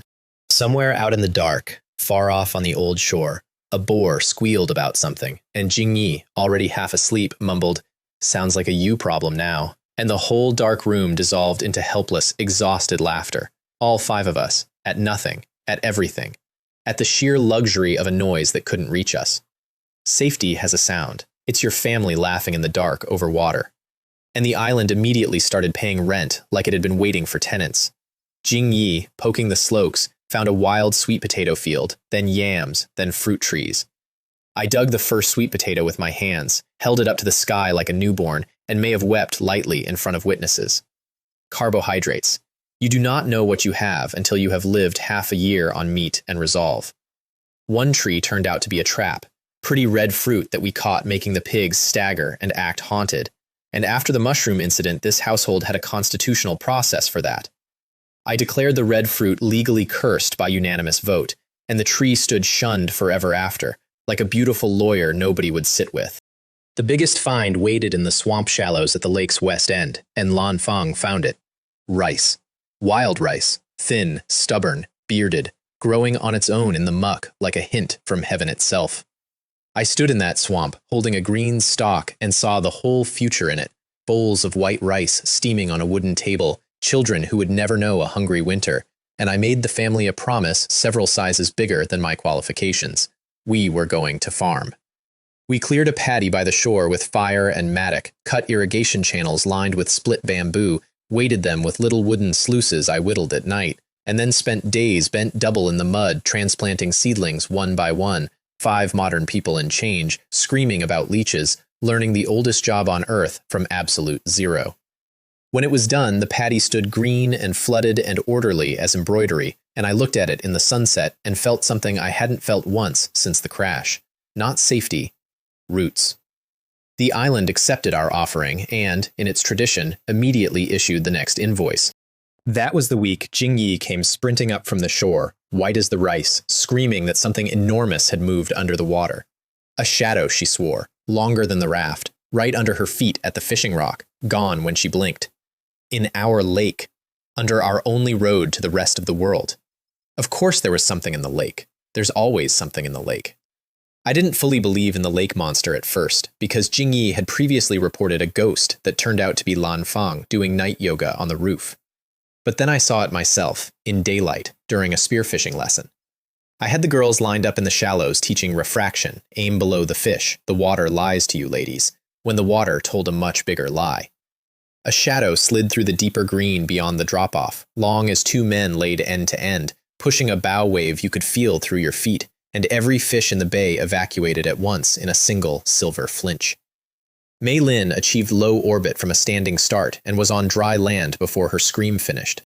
That night, nobody volunteered for the sleeping spot nearest the door, and Jingyi slept holding my arm like a security rope, and I lay there, doing what I always do with fear, converting it into a to-do list. But the house had bigger news first, and the news deserves its own telling. The pregnancy scares of the mushroom era had all stood down by then, cycles returning one by one, with tears of relief and, I privately suspect, one or two of disappointment. All except Na's. Hers wasn't a scare, morning sickness on a schedule, an appetite that became household legend, and that glow that makes everyone else in the room look slightly unlit. Only her. Our first true child, growing on a lake island at the edge of an unmapped world, and the entire household reorganized around her belly like planets around a new sun. Mei Lin knitted things whose species could not be determined. Lan Fang invented prenatal yoga and enforced attendance. Jingyi delivered daily briefings to the belly, mostly gossip, some slander. The 5 maids weren't with us yet, so the pampering was artisanal, handmade, relentless. Na bore it all with the patience of a queen enduring a very loving occupation. And one evening by the water, she sat me down and gave me the talk that rearranged my bones. The full story of her, finally, start to finish, in that level voice of hers that never once asked for pity. Parents who ran a small business and borrowed from the wrong people when it failed, the debts that ate the house, the men who came to the door, and what the shame did to her father, and then to her mother, and how a 19-year-old buried them both in 1 month and got on a boat with nothing, building herself back, alone, overseas, one cold, competent year at a time, because cold was armor, and armor was survival. And then a plane falling out of the sky, and an island, and, in her words, delivered flat as a weather report, a loud country boy who kept stepping between her and every sharp thing until the armor got too heavy to justify. "You are my light," she said, fact-toned, like reporting rainfall. I proposed on the spot. No ring, no speech, no plan, just the whole truth at once, kneeling in wet sand. And she said yes, in principle, and then, because she is Na, she attached conditions. "The wedding waits," she said, "until everyone is settled. This family is bigger than 2 people, and I won't build my happiness on unfinished rooms." I agreed to every clause, and I want it noted for history that my wife negotiated our own engagement like a merger, and that I have never once won a negotiation with her, and that this is the secret of our happiness. So, engaged, expecting, and living over a lake with a monster in it. Time to meet the monster. I rigged the hunt like a proper operation, because the days of improvising against large animals were behind me, mostly. Fish guts as chum, laid on a rising tide of hunger over 3 days, so the thing learned where dinner lived. A splash lure on a line, worked from shore. Spearmen, meaning everyone, stationed on the rocks with assignments and a retreat route. The raft on standby, beached, because I had a theory that the raft was bait too. On the 4th evening, the water bulged, the chum slick dimpled, and it came into the shallows like a landslide changing its mind, and I got my first honest look and nearly laughed out loud with relief. Not a demon, not a crocodile, a carp. The largest carp in the history of water, maybe 280 pounds of it, a fish the size of a small buffalo, black gold and ancient, a thing that had clearly spent decades eating this lake hollow and had run the place unopposed since before any of us were born. Relief lasted exactly as long as it took the fish to reach knee depth, because a fish that size doesn't need teeth. It is a wrecking ball that hates you. Its first tail sweep caught me across the thighs and deleted me off my feet into the mud like a bill swept off a table. The fight that followed was 5 humans, 3 spears, 1 machete, 1 shrieking parrot overhead, and a great deal of unsolicited advice from Mei Lin against 1 prehistoric muscle in its home element, and it went on until my arms were water. It ended in the final shallows, with the monster grounding itself on its own last charge, and me astride its back in knee-deep froth, ending it with the machete while it tried to break my hips with a body older than my grandfather.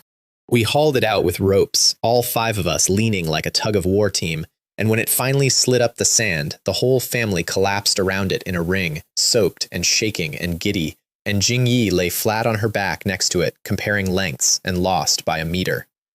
That night's feast was the finest of the era, fish steaks the size of roof tiles grilling over coals while I told the battle back to the people who'd been standing in it, which is a household tradition of ours, the same day retelling, everyone correcting my exaggerations into bigger ones.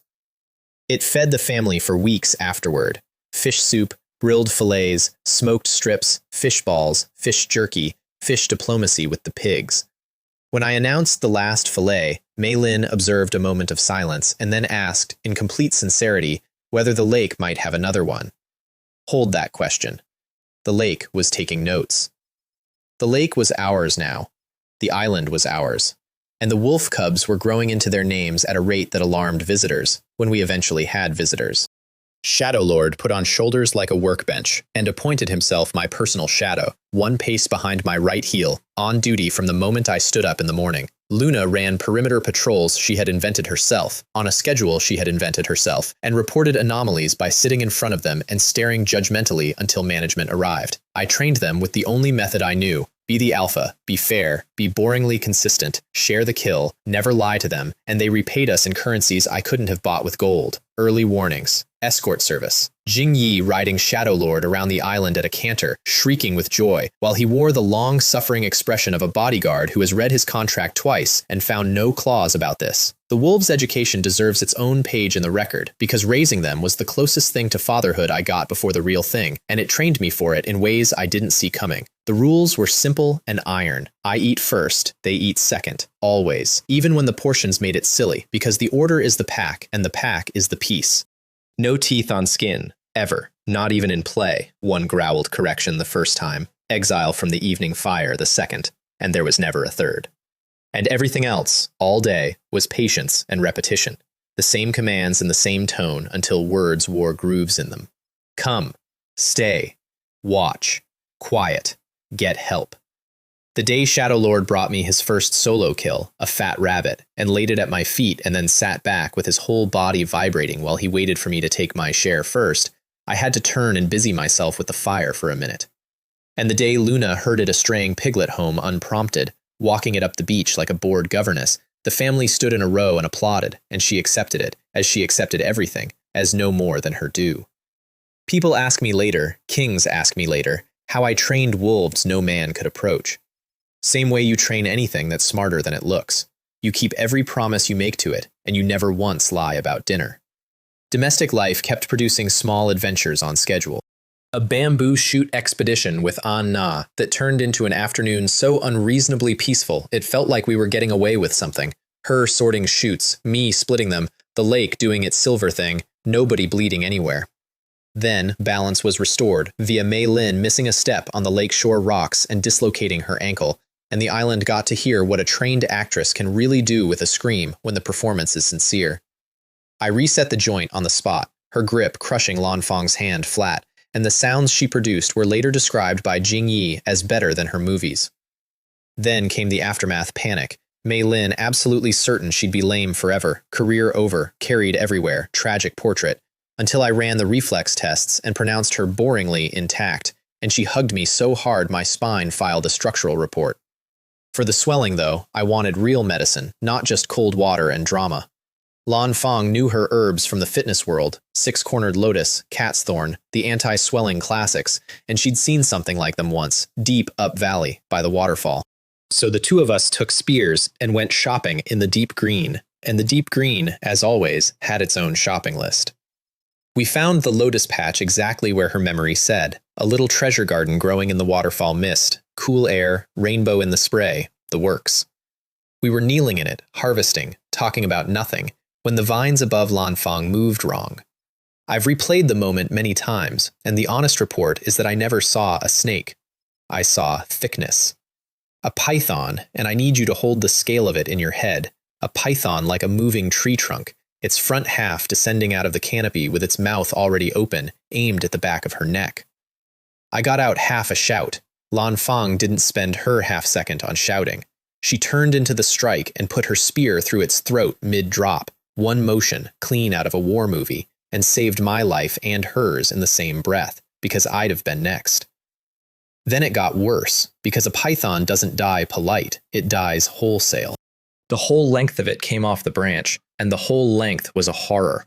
Coil after coil after coil pouring down like a rope factory in an earthquake, and before thought was possible it had a loop on me, waist and one arm, and it began the only thing pythons know. Friend, I have been slapped off my feet by a bear and body-checked by a giant fish, and nothing on this island compares to a python's hug. It isn't pain, it's arithmetic.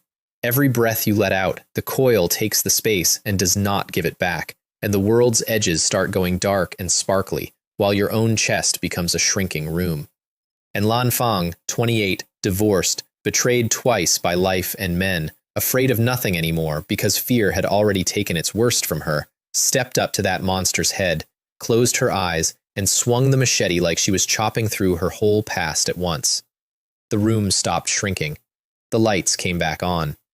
I lay in the crushed lotus flowers, wheezing air back in, while she stood over me, still holding the follow-through, eyes still shut, asking in a perfectly steady voice whether it was done. It was done. She'd done it. We measured the hide at better than 7 meters and kept every centimeter, and it carpets a floor I'll tell you about later. I formally retired from being ambushed for the remainder of that week. That evening, by the fire, she finally had the fight with me that she'd been storing since her divorce, the full account, the ex-husband, the gym they'd built together, and how he'd emptied it and her in the same season, the vow she'd made about never again, and how this island arrangement of ours offended everything the vow stood for, and how it couldn't possibly be real.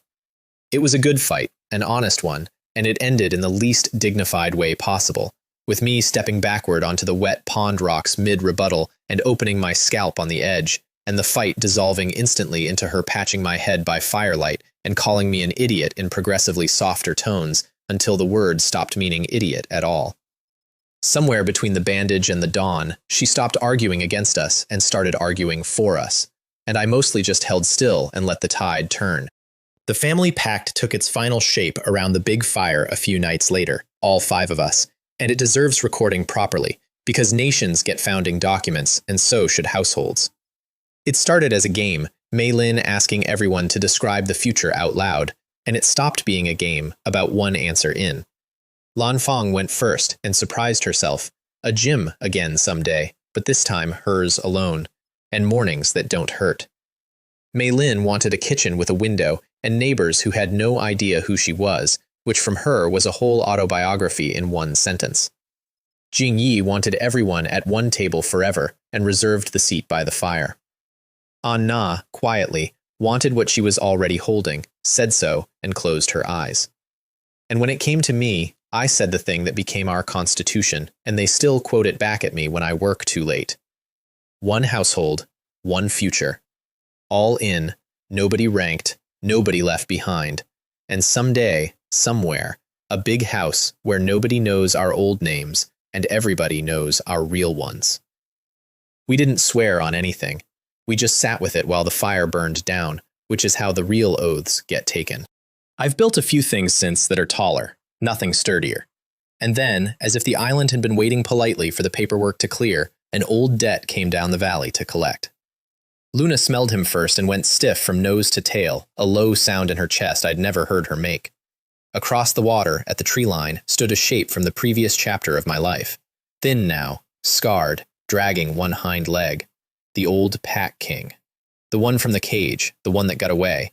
The one I'd promised the island I'd finish, standing at the edge of my new kingdom, looking across the water at the man who'd ended his. He was half the wolf I remembered, and all of the king. The leg from our cage fight had never healed true, and a pack does not carry a ruler who can't run the hunt. They deposed him the way packs do, and exile had spent the rest of him, rib by rib. He'd wandered, starved, crossed half the island's worth of hostile country on 3 good legs, and at the end of everything he'd followed the only scent that still meant anything to his ledger. Mine. He hadn't come for food. Old kings don't beg. He'd come for the ending, and he'd come to the right door. I took the raft across alone, over the loud objections of the entire family and the silent objections of 2 young wolves who did not understand why they were being left home. Some appointments you keep in person, with no seconds. We met on the open shore in the gray morning, me with the machete, him with everything he had left, which was more than his body should have been able to hold. There was no trap this time, no cage, no pit, no clever engineering.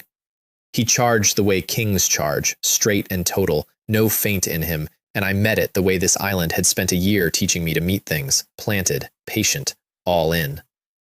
It was short. I'll leave it short. When it was over, I knelt beside him in the sand for a while, longer than was practical, and paid what was owed. He'd ruled this valley before I'd ever seen it. He'd lost his mate and his crown to a thing from another world that he could not have understood, and he had never once, not one single time, backed down from it. His pelt became the 4th wolfskin, treated with more care than any before it, and I made certain Shadow Lord and Luna never learned whose it was. The revenge I'd promised the island was paid in full that morning, and standing over him, it didn't taste like victory at all. It tasted like inheritance. The valley had changed management, and the outgoing administration had died with its teeth bared, and the new administration stood on that beach, hoping he'd go out half that well when his own bill came. Life exhaled after that. We got a long stretch of pure golden routine, the kind of days you don't even notice you're rich in until you're telling someone about them years later with your throat going tight. Morning runs around the island, 2 wolves pacing me, mist on the lake. Lan Fang's dawn yoga class on the flat rock, attendance mandatory. Jing Yi treating each stretch as a personal persecution and narrating it as such. Mei Lin's ankle healing under lotus poultices while she directed the household from a throne of rolled hides, which she referred to as bed rest and everyone else referred to as the Regency. Anna rounding, glowing, out-eating me at dinner to loud applause. And on the lake one morning, a discovery with feathers on it, wild ducks in the reed shallows, and swans. Actual swans, white and imperious, drifting in formation like they were posing for currency. Where there are ducks, there are eggs, and the morning we came back from the reeds with 30 eggs in a woven basket, the household celebrated like a lottery office. 30 eggs, omelets existed again. Mei Lin ate 4 and cried a little, and this time nobody teased her, screwed of us what also having a moment with our breakfast. Naturally, I got greedy, because that's what a peasant does when he sees poultry. Why gather eggs like a beggar when you can own the birds like a lord? I built cage traps in the reeds, baited with rice gleanings, and inside a week the island had a bamboo poultry yard holding 9 outraged wild ducks and 4 swans who honked their opinion of agriculture at dawn daily. Clipping flight feathers triggered a full household ethics debate, Jing Yi defending bird liberty with real passion, me defending breakfast with real hunger, and breakfast won, as breakfast always wins, with a compromise amendment that the birds got named. First-generation livestock is always furious, but their children would hatch believing the bamboo yard was simply the shape of the world, and by the 2nd season, we'd have a flock that came when called. Domestication is just patience wearing a fence. File that thought somewhere safe, because before this story ends, you'll watch me apply it to things with 2 legs, and I want you to remember I learned it on ducks. The poultry era also produced the Great Soup Scare, which I include as a public service.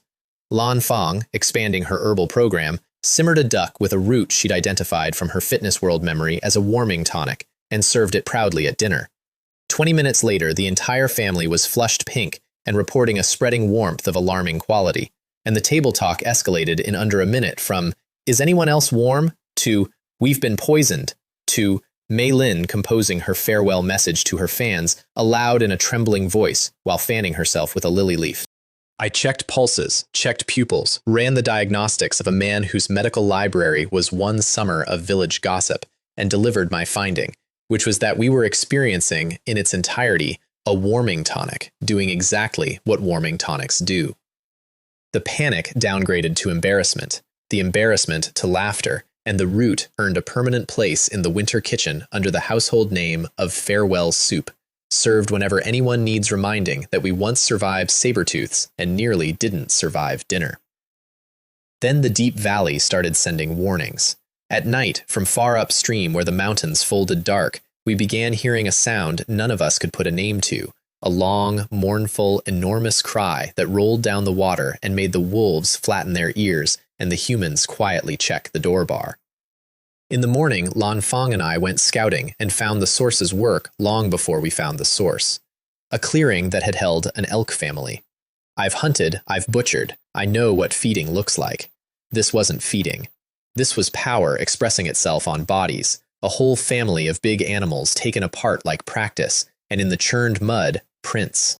I spread my whole hand inside one paw print and had room left over on every side. Shadowlord put his nose to the print once, took one long read of it, and looked up at me with an expression I had never seen on him in his life. And translating from Wolf, it said, "We should not be here, and I am saying this as a professional." We found one survivor at the scene, a fawn, tucked flat in the brush the way its mother had left it, too young to run, shaking itself to pieces in total silence, which somehow was worse than crying. Lan Fang had it up in her arms before I could finish the sentence about food chains and hard choices, and gave me a look over its trembling back that closed all debate forever. Little Deer joined the family payroll that afternoon, our most useless and most beloved employee, and grew up alongside two wolves who could not figure out what she was and eventually decided she was a strange, delicious-smelling sibling, protected accordingly. Predator and prey napping in one pile in the yard, a small daily miracle that made no biological sense and total family sense. The thing that had wrecked the elks introduced itself a week later, across the water, in honest daylight, and my brain flatly refused the first report my eyes filed. It walked out of the tree line like it owned the geological era, a tiger, if the word stretches that far. Built wrong for the word, shoulders like a bull, forequarters massive over a low-slung back, a head like a boulder with amber eyes. And from its upper jaw, past its chin, two fangs, two curved daggers of ivory, long as my forearm, the kind of silhouette I had only ever seen in one place, a textbook, next to a caption with the word extinct in it. A saber-tooth. An actual saber-toothed tiger, 10,000 years past its checkout date, standing on my lakeshore in the afternoon sun, looking across the water at my island with the flat, unhurried interest of a customer reading a menu. Understand what that silhouette meant for us. Every defense we owned was rated for wolves and boars. Every drill assumed claws that came at you from the ground. This thing dismantled elk families for practice, and when it slid into the lake that first day, chest deep, then swimming, actually swimming, straight line, toward our island, before turning back at the halfway mark like a swimmer done with his warm-up lap, I stopped sleeping properly. The lake had been our moat, the whole thesis of our lives here. The moat had just been demoted to a lane. I did the only thing I knew how to do with terror, which is turn it into curriculum.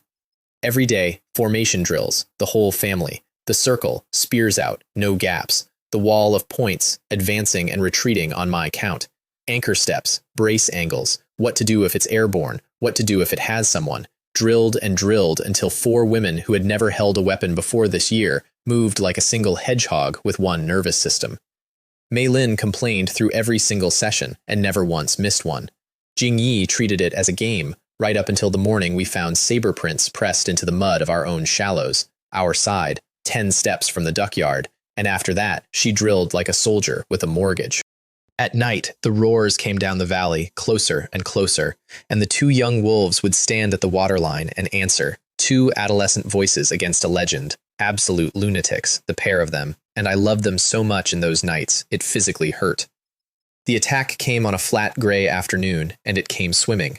Luna sounded it first, one sharp bark with a new word in it, real, and then the whole nightmare was in the water, head up, fangs shining wet, cutting a straight, unhurried professional line for our island, and everything we had drilled for was suddenly the only thing between it and everyone I loved. What happened in the next quarter hour was the biggest fight of my life to that point, and I'm going to tell it plainly because it deserves plain telling. I took the raft out to meet it in the water because every meter it gained was a meter closer to a shoreline with my pregnant fiancée behind it, and if it landed dry and rested, we lost. I got one solid spear thrust in from the raft deck and learned immediately that spearing a swimming sabertooth is like poking a hurricane through a mail slot. One paw took the raft's edge, and the world flipped, and then I was in the lake with the machete, and it was in the lake with me, and its claws found my shoulder in the churn and opened it, and the water went pink around the two of us. And then two furred torpedoes hit it from either side, Shadow Lord and Luna, who had ignored a direct order to stay ashore for the first and only time in their lives, and they hung off it and dragged and harried, giving me the water I needed to stay alive in. It made the shallows anyway. Of course it made the shallows. It rose up out of the lake in front of our beach like the end of an age, streaming water, and on the shoreline, my girls, my movie star, my athlete, my kid sister, held the formation. 4 spears in a wall, screaming, every one of them, and not 1 foot moving backward. That wall, that impossible, magnificent wall, made it hesitate for 3 seconds, and 3 seconds was the whole price of everything. I came out of the water behind it, climbed its back like a ladder with bad intentions, hooked my arm around one great fang for purchase, and put the machete down into the top of its skull with both hands and every gram the island had ever added to me. It sat down in the shallows, slowly, like a mountain deciding to rest. Then it lay down, and the waves moved it gently, and it was just a hill of wet fur in the reeds, and the valley went quiet in a way it hadn't been quiet in weeks. I sat down next to it in the bloodied water because my legs were done taking requests. And I laughed, wet, stupid, shaking laughter, while the family broke formation and came shrieking into the shallows in a pile, and the wolves stood on the beach howling the news to every corner of the map, and somewhere in the middle of that soaked, roaring, weeping heap of my whole world, I understood that we had just killed the top of the local food chain with sticks, drills, and audacity. The pelt, when we finally finished the work of it, covered our entire bed with overhang. The fangs went above the door, and I hung one more understanding around my neck that day, privately, where nobody could see it. This island didn't hand out safety, it only rented it, month to month, and the rent was always due in the same currency, and the currency was us being better than we'd been the month before. The night after the Sabertooth, once the adrenaline finally filed for unemployment, the bill came due in the usual currency. My shoulder, cleaned and packed with Lanfang's herbs, throbbed like a second heartbeat, and I sat by the fire getting bandaged by 4 sets of hands at once while the family conducted the traditional post-catastrophe hearing, in which I am charged with recklessness, found guilty, and sentenced to being held onto. Mei Lin cried the delayed cry, the one that waits politely until everyone's safe. Jing Yi recounted my back-climbing maneuver 11 times, adding a somersault by the 4th telling. An Na said nothing at all until the others slept, and then put her hand flat on my bandaged shoulder in the dark and left it there a long time, and that pressure said everything her voice declined to. The wolves got the organ meats and a formal commendation, and I lay awake with my family breathing around me, doing the accounting a man does after the biggest fight of his life, and finding, under the fear and the ache, a very quiet, very unfamiliar item on the ledger. Pride. We hadn't survived that thing. We had beaten it. While my shoulder healed, Mei Lin had an idea that changed our whole architecture, and like most ideas that change everything, it arrived as a complaint. She was tired of bamboo, she announced. Bamboo bends. Bamboo whistles in wind. Bamboo, and here she pointed at the saber-tooth fangs over the door, had been recently demonstrated insufficient. She wanted stone. And the moment she said it out loud, all of us felt how right it was. So began the Stone Castle project, our biggest build yet, and the apprentice of everything I'd build after. We quarried flat stone from the West Hill, moved it on a handcart I built with solid wooden wheels that screamed like haunted furniture the whole way, mixed mud mortar, and stacked and fitted and leveled for 2 straight weeks, all 7 of us counting the wolves, who supervised. When it was done, the stilt house stood inside a real stone-walled compound, walls to my shoulder, a proper yard, a gate of timber that took a shoulder to move. The night we finished, we lit fish oil lamps in the yard, and Mei Lin walked the whole wall line slowly, trailing her fingers along the stone, touching what her complaint had become, and honestly, it was sacred, and nobody joked. Every rock in that wall was an hour of somebody's sweat, and the wall knew all our names. And it was from the top of that new wall, a few quiet mornings later, that Lan Fang, on watch with her morning tea, called down the strangest weather report of our entire stay. Movement on the far shore, she said. Then a pause I'll remember forever, and her voice coming down flat and careful, the voice she saved for serious injuries. And Li Wei. They're walking on two legs. The first two-legged sighting resolved, through squinting and a pounding heart, into a chimpanzee troop passing along the far shore. Mothers, babies, one big silver-backed boss who paused to glare at our island like a rival contractor. Not people. Almost worse than people, in a way, because my brain had started keeping a private file it didn't show the others, and the chimps went straight into it. The file was labeled with a question. What island has saber-toothed tigers, chimpanzees, giant carp, 7-meter pythons, and in months of clear skies, not one single airplane light crossing the stars? What ocean in the 21st century has beaches with no plastic on them? Every modern survivor knows the sea is supposed to deliver our garbage by the ton, bottle caps and rope and foam, the whole catalog of home. This sea was clean as the first morning of the world. I filed the dread and didn't say the word out loud yet. The word was transmigration. Another world. Hold that thought, because the island was about to stop being subtle about it. The real two-legged sighting came at the coast, and it came with drums. We heard them from an hour away while scouting the shoreline for salt pans, a deep, high drum heartbeat rolling through the trees from the direction of the sea, and every instinct I owned stood up at once. I left the raft team hidden and went forward with Shadow Lord, belly-crawling the last ridge, and looked down onto a beach scene that rearranged my entire understanding of where we were and what we were living in. People. Dozens of them. Men and women in animal skins, shell necklaces, mud-painted marks, gathered in a crescent around an altar of driftwood and stone decked with flowers and bones. Primitive humans, a whole tribe of them, chanting in a language like river stones knocking together, swaying to the drums, building toward something. And on the altar, the something. A girl, 16 or so, bound at the wrists, dark hair whipping as she fought the ropes, screaming into the chant that swallowed her voice whole. Beyond her, the open sea she was addressed to. I've read about this in books, sitting in a warm library in another universe. A human sacrifice, happening below me, in real time, with drums. I'd love to tell you I formulated a careful plan with contingencies. Here is what actually happened. I looked at the girl. I looked at Shadow Lord. Shadow Lord looked at me with his ears forward, reading my heart rate the way he always did. And I heard myself say, "Well, buddy, let's go be a myth." I came down the dunes riding him at a full run, and I want you to see it from their side, because their side is the whole story of everything that happened after. These were people who lived inside their legends the way we live inside weather, and out of the hills, out of nowhere, comes a man in a coat of wolfskin, riding a wolf the size of their nightmares, roaring in the language of gods, which was Mandarin, with a blade in his fist, throwing sunlight like a piece of captured sky. The chant didn't fade. It ceased, mid-syllable, like a cut rope. The drummer's hands stopped above the drums. And then the entire tribe went down into the sand in one long wave, faces down, arms out, the way grass goes down under wind, and the ones nearest the altar crawled backward from me without daring to rise, and nobody in that crowd of dozens so much as looked at my face. I rode through them at a walk. I cut the girl's ropes with 2 strokes.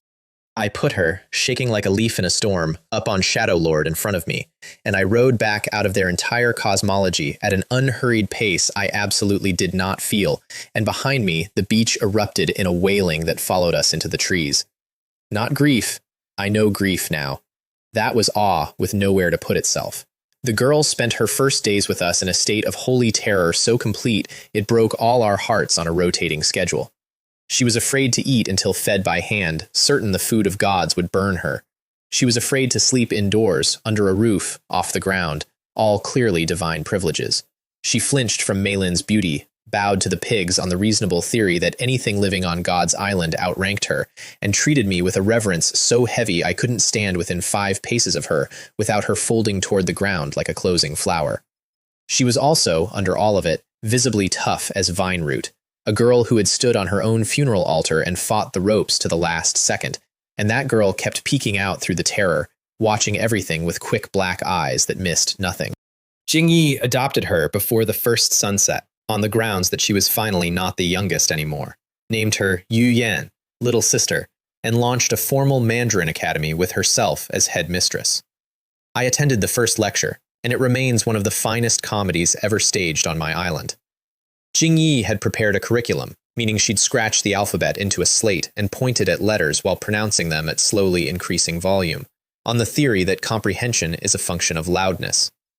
Yu Yen, desperate to please the divine household, memorized the sounds without any idea they meant anything, and produced them back in beautiful, meaningless strings like birdsong, and Jingyi praised her lavishly, and the two of them beamed at each other across a canyon of total mutual incomprehension while Lan Fang watched from the doorway with her arms folded, professionally appalled. The academy collapsed in 9 days. What worked was life itself, chores and meals and gestures, warmth and repetition, and once the terror thawed, the girl underneath turned out to be frighteningly, joyfully smart. Words stuck to her like burrs. She'd hear a phrase at breakfast and deploy it at dinner, slightly wrong, completely fearless. Within weeks, she had sentences. Within a season, she'd have arguments, and win some. And from the very start, she had the thing you can't teach, the thing that would one day make her the most important translator in this world's history, though none of us knew it yet. She watched everything, and she forgot nothing. Through her growing vocabulary, we began downloading the world, and the world, according to Yu Yan, was this. Her people were the wolf tribe, 60 souls or so, and they were dying. Their totem was the wolf, their legends full of a guardian god who rode one. Across the sea, on the bigger land, lived stronger tribes, the bear tribe, the deer tribe, and above all, the tiger tribe, hard men, many spears, who had smashed the wolf tribe in a war over hunting grounds, killed their best warriors and most of their elders, and driven the survivors across the water to this coast to scratch a living from a shore that hated them.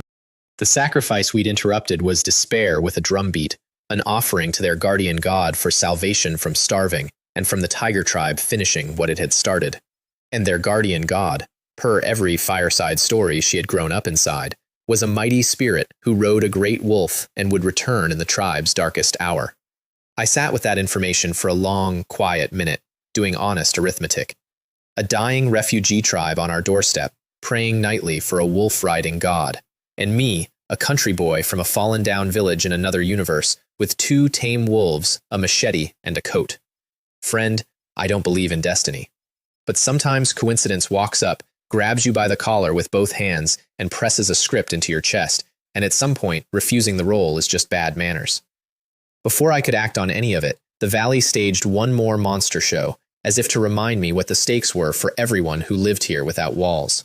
A second saber-tooth, younger and smaller than my dead one, came down the far shore hunting new territory, and at the lakeside it ran into a giant bear, a 500-pound forest tank with prior claims, over the same elk kill. What followed was the most terrifying nature documentary never filmed, live, across the water from our wall, 2 apex predators dismantling each other in the shallows for the better part of an hour, while my entire family watched from the ramparts in dead silence, passing around our one shared expression. They were total. Neither knew how to stop, and neither walked away. When the shore finally went still, I paddled across with the machete and claimed the biggest double harvest of our era, a saber-tooth and a giant bear in one afternoon, without throwing a single spear. The harvest day that followed was the biggest industrial operation of our castaway era. The whole family ferried across with every blade, rack, and basket we owned, working from gray dawn to past dark.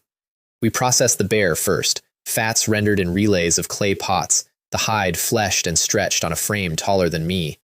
Then the saber-tooth, handled with something close to ceremony, because even dead, even the smaller one, it commanded the beach, and I caught each of the girls at some point that day just standing at its head, looking at the fangs, converting old midnight terror into daylight fact at their own pace.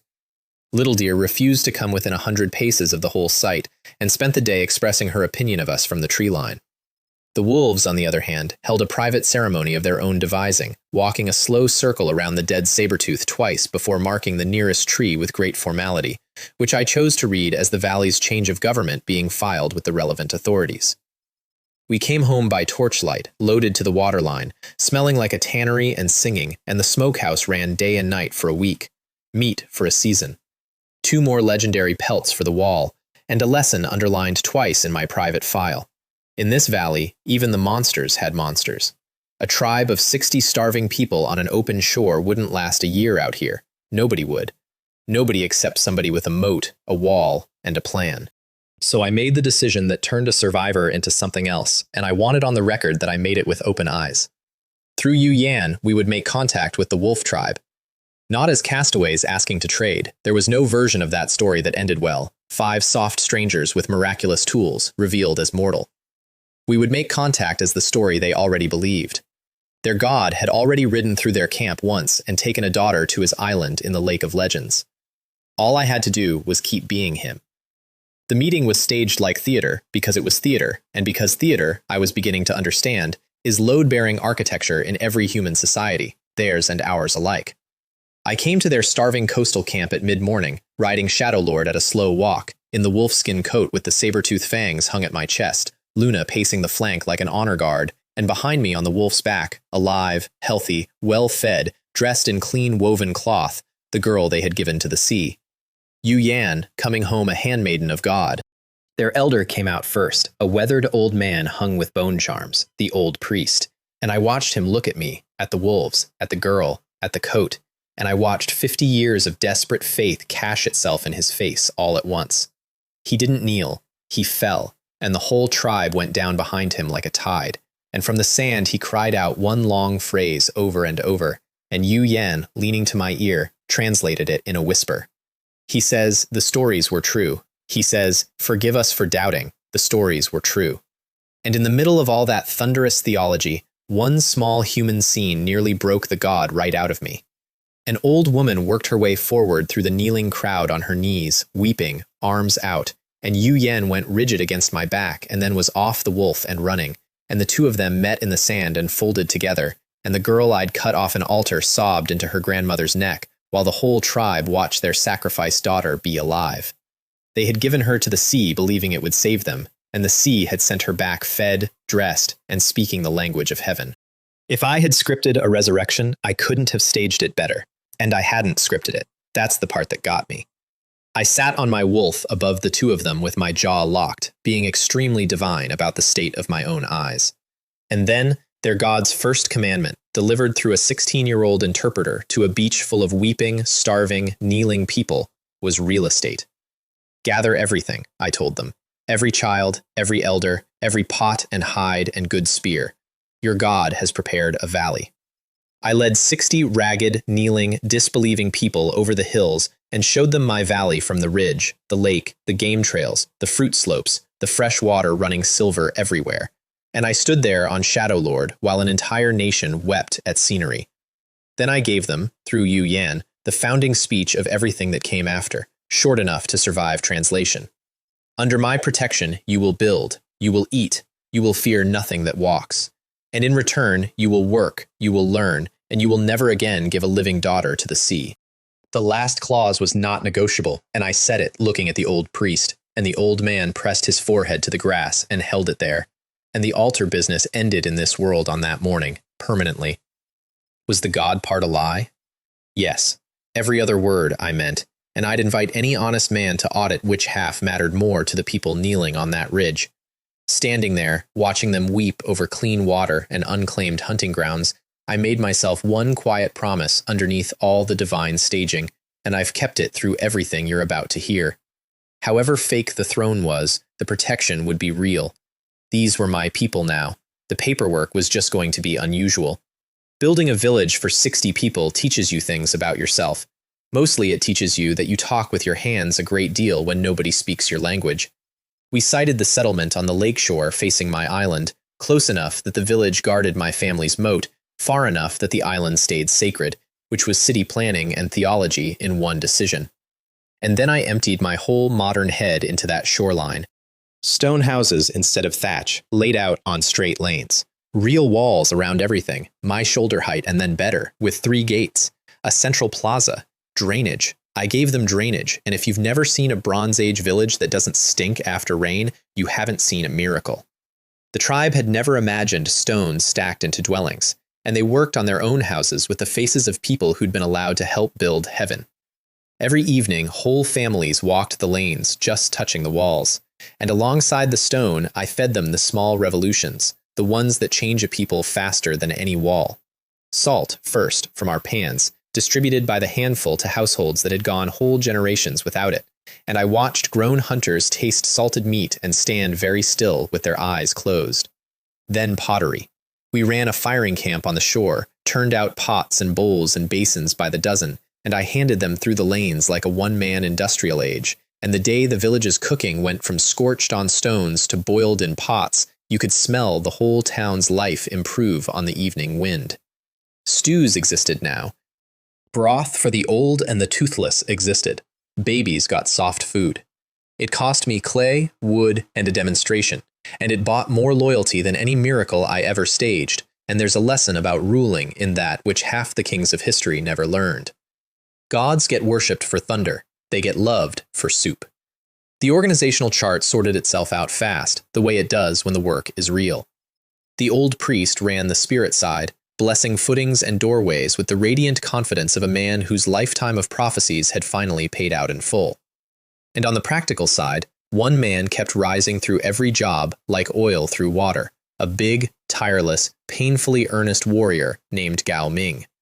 Whatever I demonstrated once, he could do by nightfall and teach to 10 others by the next sundown.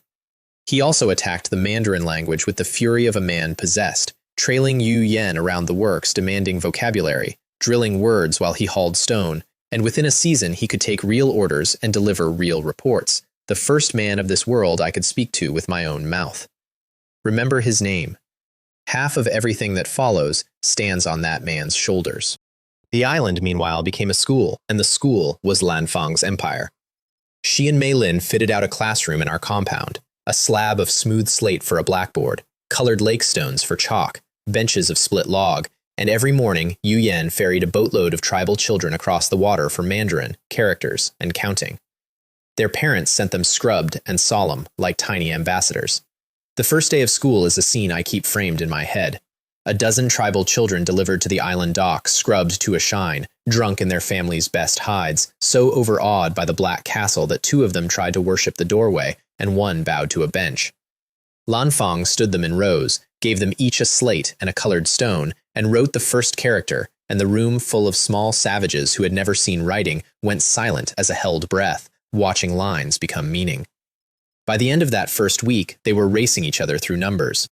By the end of the month, the older ones were writing their own names, the first people in the history of their entire species to do it, and taking the slates home to teach their parents by firelight, so that literacy leaked out of my school into the village lanes like water finding cracks. The first time I walked past the window and heard a dozen little voices in animal skins chanting classical verses in unison, I had to stop and lean on the wall for a while. We weren't just surviving anymore, we were transmitting. Whatever happened to us now, something of our world had jumped the gap and taken root in this one, and it recited with a slight fishing village accent, and it was the most beautiful sound on the planet. The valley, of course, kept its bookkeeping balanced, and the counterweight lived upstream. Deep in the high forest at the valley's mountain end was another population, one Yu Yan's people mentioned only in dropped voices with a warding gesture, a wild mountain tribe that hung skulls at their border trees and, the stories insisted, ate their prisoners. The Bone Tribe, we took to calling them.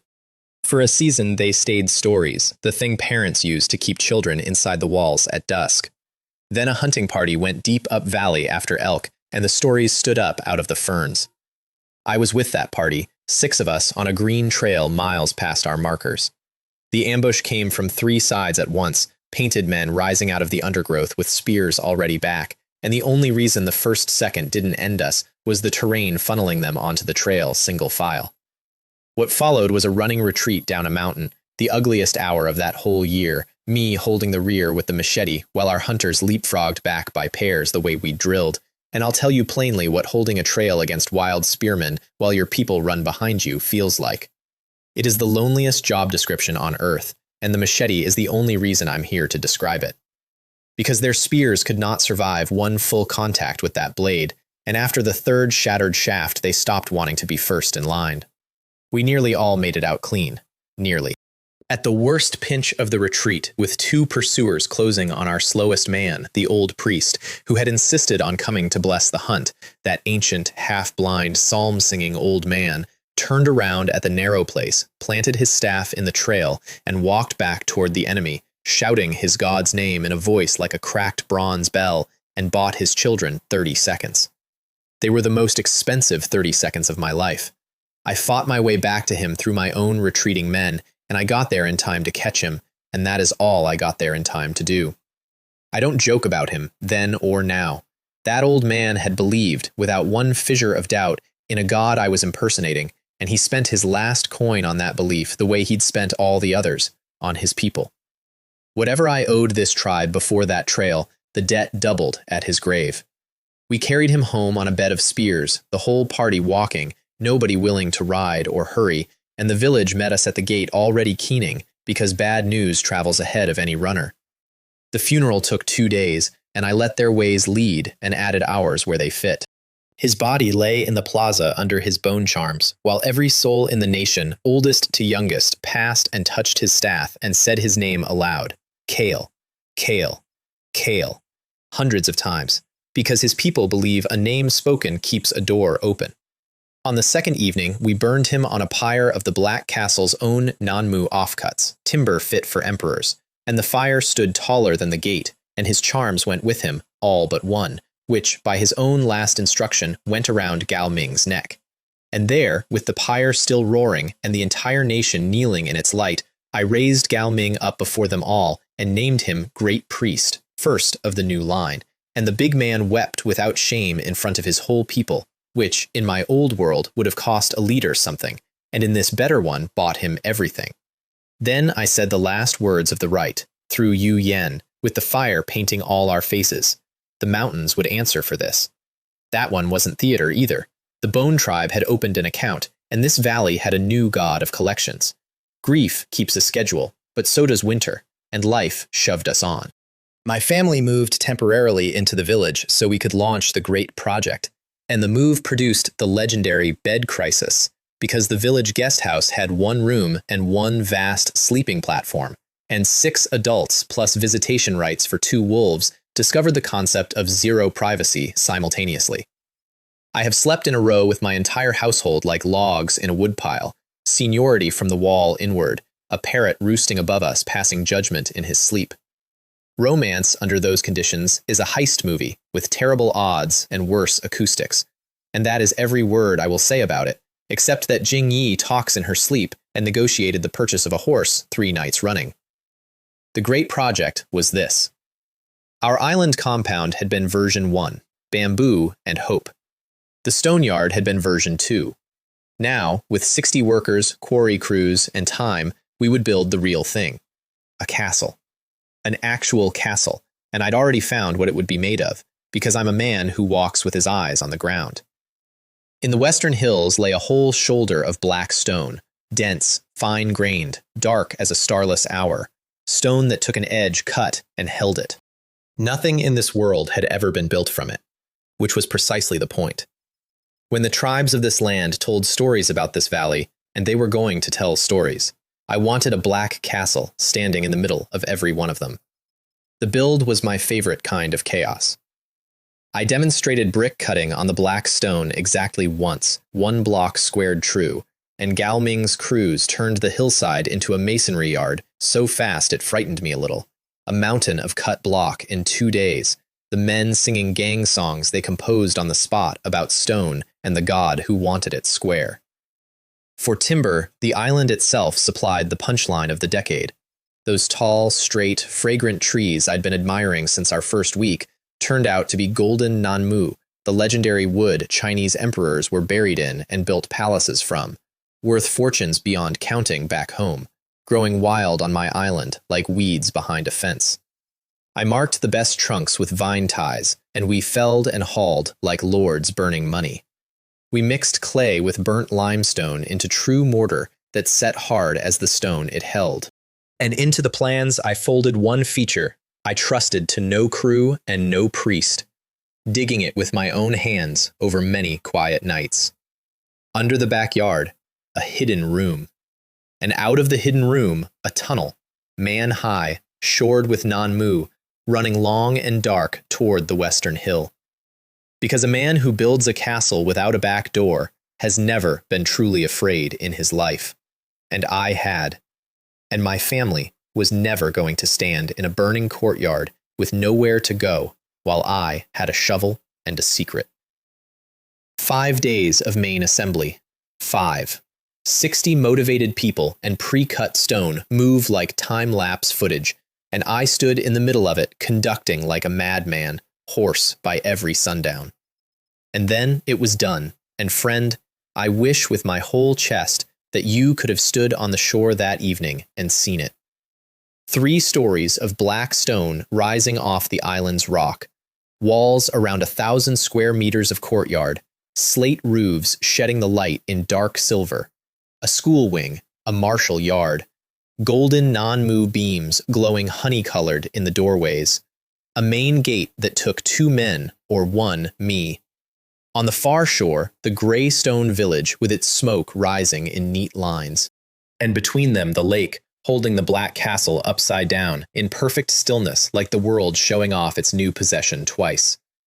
The tribe simply began calling the island God Island, in their language and then in ours, and I stopped correcting anybody, because standing on that wall at dusk, honestly, who was I to argue with the review?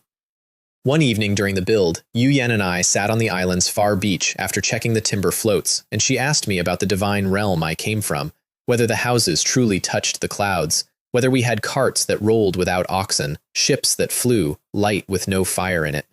And I leaned back on my hands and gave the full performance, spinning towers and trains and cities burning bright at midnight into legend for her, doing the voices, drawing skylines in the sand. And somewhere, in the mission of my own show, the homesickness hit me like a wave hitting a wall with no warning at all.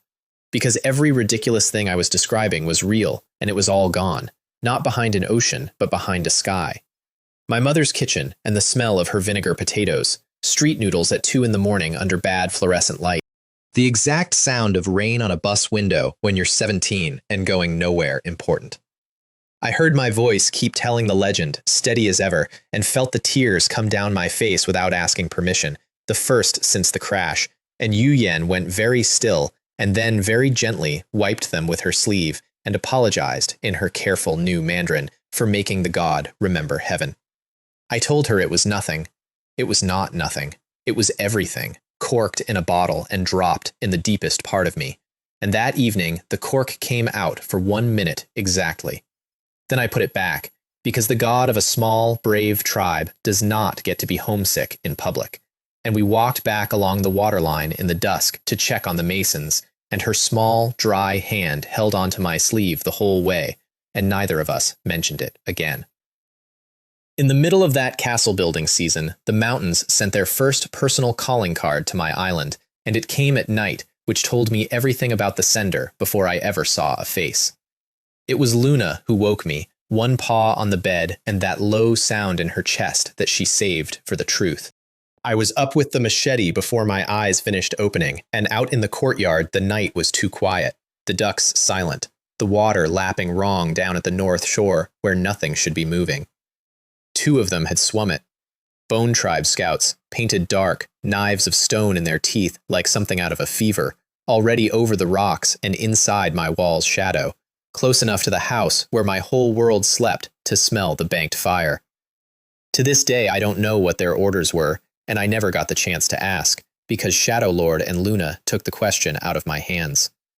2 shadows crossed the courtyard, the way falling is fast, and the night was loud for exactly 1 second, and then it was quiet again, permanently, and I stood in the middle of my own yard with my heart going like a drumline, looking at what my wolves thought of unannounced visitors. I didn't wake the family. I sat up the rest of the night on the wall with 2 blooded wolves and a cold spot in my stomach, doing the arithmetic the visit was designed to teach me. The lake had stopped them from arriving in numbers. It had not stopped them from arriving. Somebody up in those mountains had looked at my island, my walls, my legend, and instead of kneeling had sent 2 swimmers to measure my throat. In the morning, I told Gao Ming, and I doubled the night watch, and I taught Luna a new patrol route along the North Rocks, and I moved the saber-tooth fangs from over the door to over my bed. But the real change was inside me. Until that 9, I'd thought of the Bone Tribe as weather, a dangerous thing that happens sometimes. After it, I understood them as the other player. The valley wasn't finished deciding whose it was. One of us was going to have to convince the other, all the way, and the peaceful half of me sat down that morning and quietly handed the planning over to the other half. The castle mortar was barely dry when the Bone Tribe came down to test the neighborhood. Shadow Lord smelled them before any sentry saw them, went off like a siren at the water gate, and I got to field test my newest invention under live conditions, the alarm horn.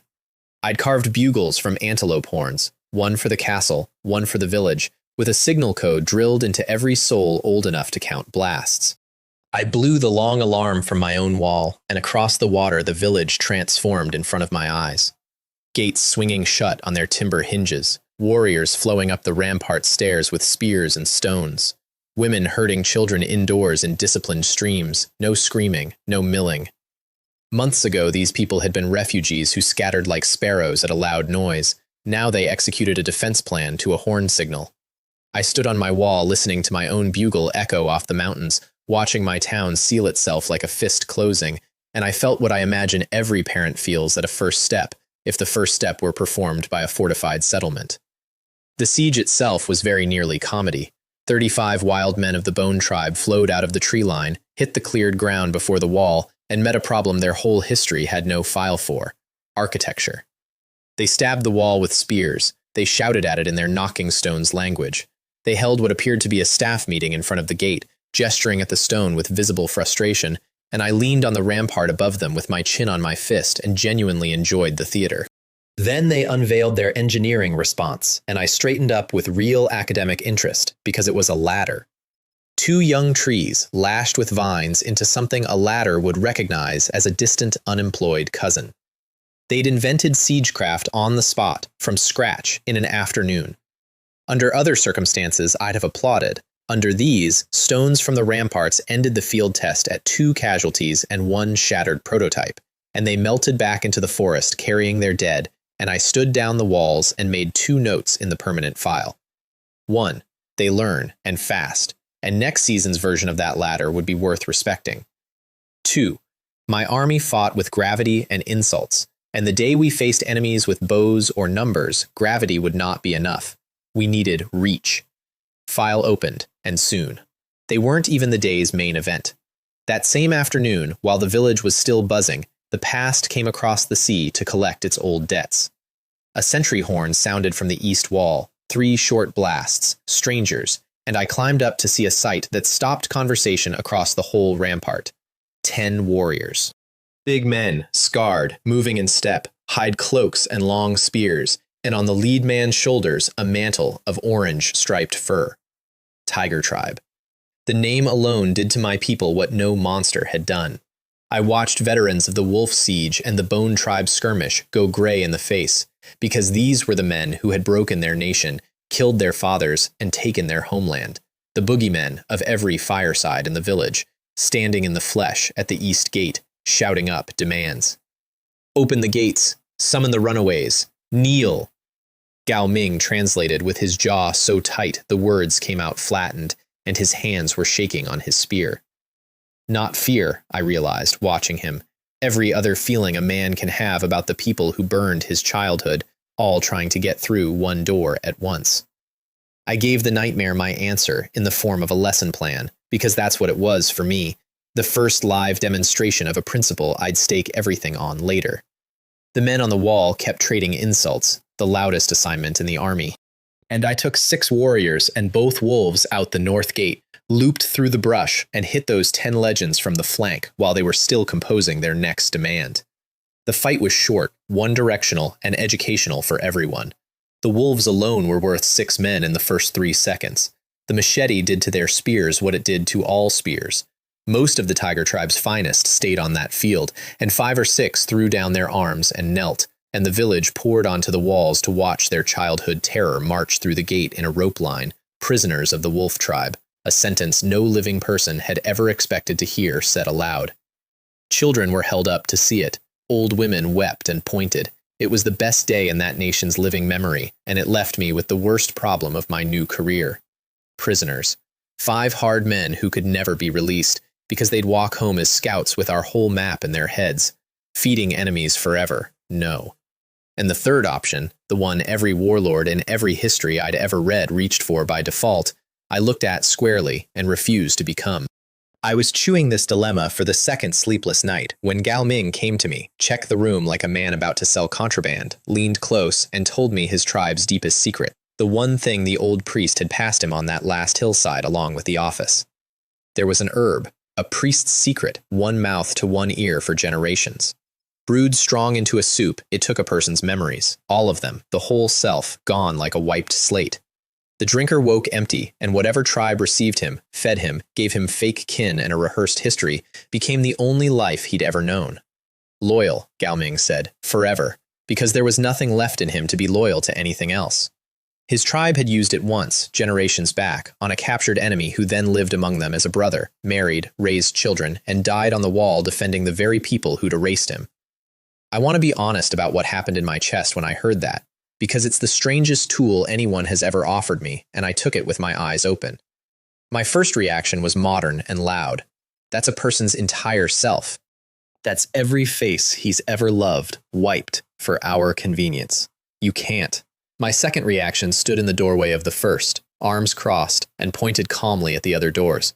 Door 1, kill them. Door 2, chain them, and become the thing I'd killed on a beach with a rock. Door 3, erase the war in their heads and hand them a warm hut, a family, work, a place at a fire that would never be taken from them, a life measurably better than the raiding and starving they'd been born into. This world had no prisons, no treaties, no fourth door. It had winter. I told Gao Ming to brew his soup, and I stood in the plaza and watched him serve it to 5 kneeling men with a showman's warmth, telling them it was healing broth from the guardian god, a mercy before their release. They drank it, thanking me. They slept for a day and a night, and they woke as wolf tribe men who'd taken knocks on the head in a border skirmish, welcomed back by rehearsed strangers who claimed them with open arms, and within a week they were drilling in our formations and arguing about hunting spots and teasing the children in broken pieces of our language.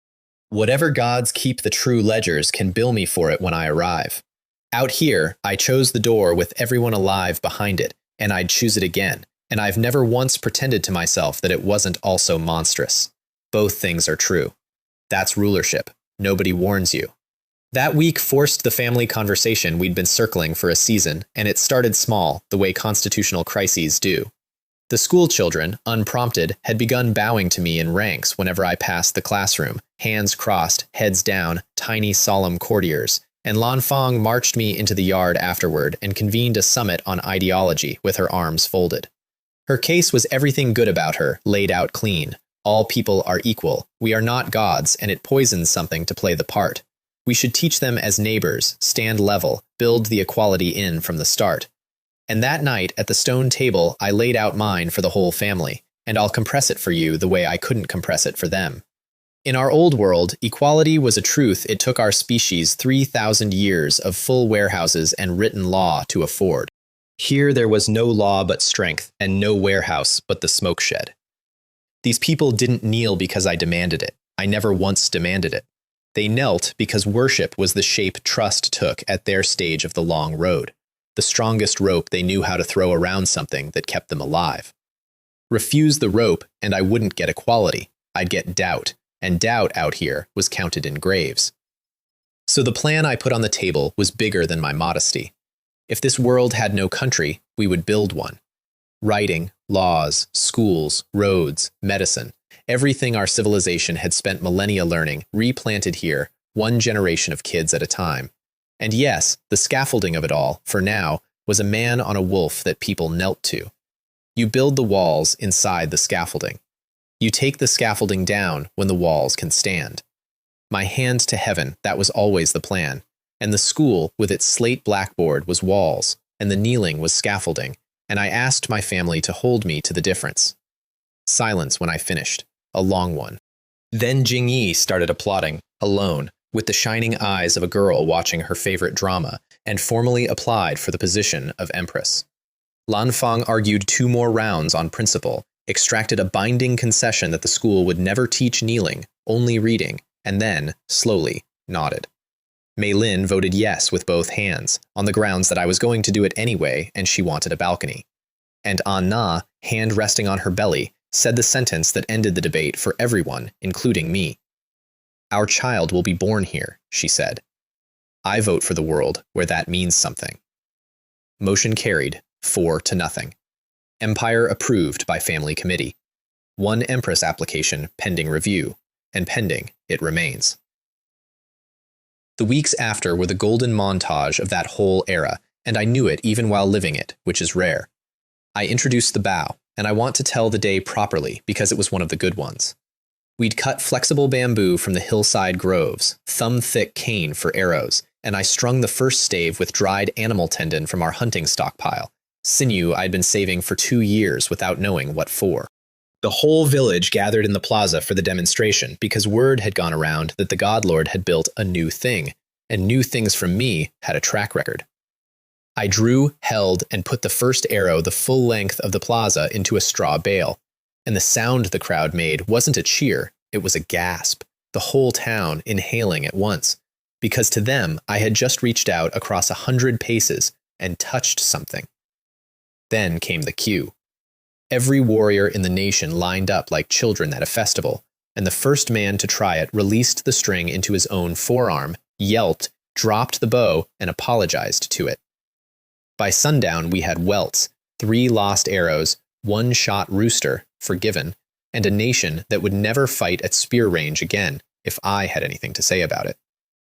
20 bows in the first production run. Gao Ming, too proud to be bad at anything in front of the men, took his bow home and practiced alone at dawn for a week, and came back quietly deadly, which is the whole man in 1 sentence. I drilled formations morning after morning, the square, the snake, shield line discipline without shields yet, wheeling on command, holding under a shouted count. And I want to describe one particular morning about 6 weeks in, because it's the morning I knew. It was raining, a cold gray soaker, the kind of dawn that cancels good intentions everywhere in the universe. And I came to the plaza early, planning to call the session off. They were already formed up, 30 men in the rain in perfect files, spears grounded, waiting, streaming water. And when I walked out, the line straightened by 1 more degree, all on its own. And Gao Ming called the count, and the square wheeled through the puddles like a door swinging on a good hinge. No one slipping, no one grinning, everyone exactly where the man beside him needed him to be. A season before, these had been hungry refugees who broke and scattered at a shout. I stood in the rain watching my square wheel, and I had to fold my arms and set my jaw and be very stern-looking for a while, for morale purposes. Gao Ming took my rough lessons and burned them into the men with a sergeant's particular love, hoarse, relentless, first up every morning, and the mob became a militia and started becoming an army in front of me. Between drills, he invited me and Jing Yi to dinner at his house, fed us his wife's venison stew, went progressively redder through the meal, like a festival lantern warming up, and finally, sweating, confessed his enormous request. His 2 small children. Might they enter the island school early, ahead of the age line? This man commanded warriors, had stood in a shattered cage yard with me, had walked toward Tiger Tribe legends with his spear level, and asking a favor for his kids nearly finished him off at his own table. Granted before he'd landed the sentence, obviously, and his little daughter celebrated by climbing Shadow Lord like playground equipment, while the deadliest animal in the valley lay flat with the expression of a saint accepting his martyrdom. That dinner also produced a small revolution nobody planned. Gao Ming's wife had served us and then retreated toward the kitchen to eat apart with the children, as the custom of their world apparently required, and Jing Yi looked up from her stew with genuine confusion and asked why Auntie wasn't eating with us, and the table froze over the oldest question there is. I backed her instantly. A family eats together, tell her to sit, and after a stunned look at her husband and his hurried nod, the woman sat at her own table, at the edge of her own bench, and ate with the god of the valley, quite possibly the first woman of her people ever to share a formal meal with the men and the honored guests at once. Small thing. Enormous thing. Jing Yi didn't even notice what she'd done. She was busy feeding the baby bits of venison. But I noticed Gao Ming's wife glance at her husband halfway through the meal, and I noticed him move the good piece of meat onto her portion, clumsy about it, unpracticed, and I made a quiet note that some customs in my new country were going to lose their jobs, 1 dinner at a time. And over that same dinner, I learned one more thing, dropped casually into the stew talk, that quietly rearranged the map of my household. Gao Ming was Yu Yan's uncle, bloodkin, her father's younger brother. The girl I'd cut off a driftwood altar and the man I'd raised to great priest were one family, and neither had ever thought to mention it, because in their world it was unremarkable. Everyone was woven into everyone. The valley is small, and fate, apparently, reads the guest list before seating anybody. Somewhere in that golden stretch, I committed my favorite act of statecraft, and it involved no weapons at all. It involved dinner. I'd been passing the classroom every day, hearing those little voices chant their lessons, and one afternoon I counted heads through the window, a dozen kids in animal skins tracing characters on slates with lakestone chalk, serious as ministers, and a thought landed on me and wouldn't leave. These children had been ferried to a god's island every morning for months, and not one of them had ever eaten at the god's table. So I declared a feast, personally, and spent the afternoon in my own kitchen like a man possessed, 3 wild ducks and a fat swan into 2 great pots with mushrooms and bamboo shoots, sweet potatoes roasted in the coals, the works, while Jing Yi hovered asking who it was all for and accusing me of hiding guests. The scene at that long stone table entered family legend before the food was even gone. On one side, my household, eating with the elegant restraint of civilization. On the other, a dozen tribal children who had held their manners together through the bowing and the seating right up until the food actually touched the table, at which point 12 small savages reverted to first principles and fell upon a swan like a documentary. Chopsticks were attempted, briefly, and abandoned as god technology. Hands won, faces entered bowls. A boy of 7 achieved a duck leg in each fist and a third in reserve against his chest, planning ahead, a born quartermaster.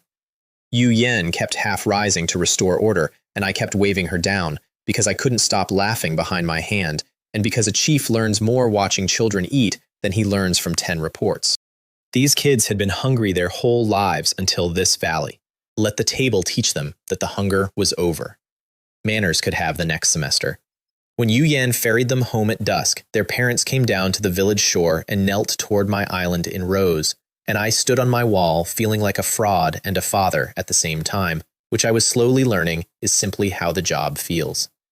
The school also produced my finest hour of improvised theology, which I'll confess here in full because Gao Ming will tell it at my funeral anyway. Mei Lin, it turned out, had been teaching the children a Buddhist chant she remembered for the music of it, and one evening at dinner, Yu Yan, whose curiosity had grown teeth by then, looked up from her bowl and asked the question every fraud dreads. Li Wei, she said, carefully, if you are our guardian god, who is this Buddha that Mei Lin sings of? And also, the elders say the guardian god told our ancestors to worship no one but him, but you have never said that to us. Why not? The table went silent. 4 women looked at me with enormous interest and 0 assistance, several of them visibly biting down on smiles. And I set down my chopsticks, gathered my divinity about me, and improvised the following scripture, may it be forgiven. The commandment about worshipping no other gods, I explained, was issued by my father, the previous guardian god. I had inherited this tribe from him, the way sons do, because your offerings had grown thin over the years, and he had ascended to govern a larger world, leaving the family business to me. That's why I arrived with so little and had to build everything by hand. I was a young god, newly awakened, still growing into my full power, and the Buddha was a colleague from a distant department, and singing his songs was permitted as cultural exchange. Yu Yen took this in with her whole soul, nodding slowly, filing every word, and asked if my father might visit. Not soon, I said. He's very busy. The paperwork up there is eternal. Friend, bragging doesn't require a draft, and the sky has never once fallen on a confident man mid-sentence. Around the table, my family was in visible physical distress. Lan Fong had turned entirely toward the wall. Mei Lin's shoulders were shaking like a cart on gravel. Anna, 7 months of dignity and iron, was studying the ceiling beams with tears standing in her eyes. And Yu Yen, satisfied at last on all theological points, went back to her dinner, and the doctrine of the inherited God entered this world's permanent record where, for all I know, it will be taught in temples 1,000 years from now, complete with the bit about the paperwork. Every empire has a founding document. Mine was improvised over duck soup by a man trying not to laugh, and honestly, having read some history, I'm not sure mine is the least dignified origin on record. I'm not even sure it's in the bottom half. Then came the night that took the floor out from under all of us, and it didn't involve a single enemy, a single beast, or a single drop of anything spilled. It involved stars. We were lying on the courtyard lawn after dinner, the whole family in a row on the grass, doing the one free luxury this world offered in unlimited supply, stargazing. The night was clean as glass, and Lan Fang, half asleep, said the sentence that ended one life and started another. Hey, where's the Big Dipper? Silence. Then 5 people sat up at the same moment like one body. We searched that sky the way you search a house you've been robbed in. The Dipper, gone. The North Star, gone. And with it every way home a lost person's grandmother ever taught them. Orion, gone. Every constellation any of us had ever steered a boat by, wished on, or found on a first date, gone. And in their places a sky's worth of brilliant strangers, magnificent, crowded, and wrong. I'd been keeping my suspicion in a locked drawer for months. The saber-tooths, the beaches with no plastic, the sea lanes with no ships, the months of night skies with not one blinking aircraft light crossing them. That night, the drawer opened itself in front of everybody at once. We were not on an island off any coast of our world. There was no coast of our world. Another sun, another everything, and every quiet private plan any of us had been nursing about eventual rescue, and we'd all been nursing one, don't believe anyone who says otherwise, died together in that grass, all 5 at once, without a sound. Nobody screamed. Nobody even cried right away, which somehow made it heavier. Mei Lin asked, very small, whether our families would ever know what happened to us, and nobody answered, because the answer was lying all over the sky. Yu Yen, who had followed us out, looked back and forth between our faces and the stars, understanding nothing and everything. Anna found my hand in the dark and pressed it against her belly, where the one person with no old sky to lose was sleeping. And after a long time I sat up and said the only thing I had in stock. Then this is home. We stop waiting for a ship, and we start building a world our kid brags about. The words were braver than I was. That's what words are for. You say them first and grow into them after. And I've been growing into those ones ever since. One thing did get decided under those wrong stars, in the quiet after my brave words, and it may outlast everything else in this story. Mei Lin said it first. If nobody from home would ever find us, then someday, maybe, somebody like us would. Another handful of people falling through whatever door we fell through, a year from now, or 1,000. And when they came, lost and terrified on some beach, they should find footprints. So we became record keepers that week, formally. Lan Fang started the chronicle, our whole story in careful characters on cured hide and slate. The crash, the names, the years, copied and stored in the castle and taught to the school's best students as history. We built the language into 1,000 young mouths that would carry it whether we lived or died. And I ordered one more line added to the chronicle's first page, my line, and had it carved over the school door besides. It says, in the language of a world these children will never see, you are not the first, and you are not alone. If some poor soaked survivor reads that 1,000 years from now in a stone school in a green valley and sits down and weeps, then everything we built worked twice. Mourning gave the grief a job, which is the kindest thing you can ever give a grief. If this valley was forever, then the Bone tribe was no longer a nuisance on the frontier. It was a hostile nation on my border, one that had ambushed my hunters, killed my priest, and probed my walls, and I do not share a border with people who hang skulls and take prisoners for the pot. We'd found their trails on the last deep hunt. I mustered every warrior the tribe had, briefed Gao Ming until he could recite the plan backward, left the walls manned, and went up the valley to return their visits, all of them at once, with interest. The war council the night before was 3 people around a slate map I'd scratched from our hunters' reports, me, Gao Ming, and Yu Yan to translate the scout testimony, and it ran late because I made it run late, walking every branch of the plan twice. March order, rally points if we scattered, what the signal horns meant in the deep forest where Echo lies, and the one order I repeated until Gao Ming could say it in his sleep, because it was the order his grief would want to forget. The women, the children, the old are not touched. Not in the rush, not in the anger, not for the old priest, not for anyone. We left before dawn in file, 30 warriors under paint and silence, wolves ranging ahead like gray thoughts.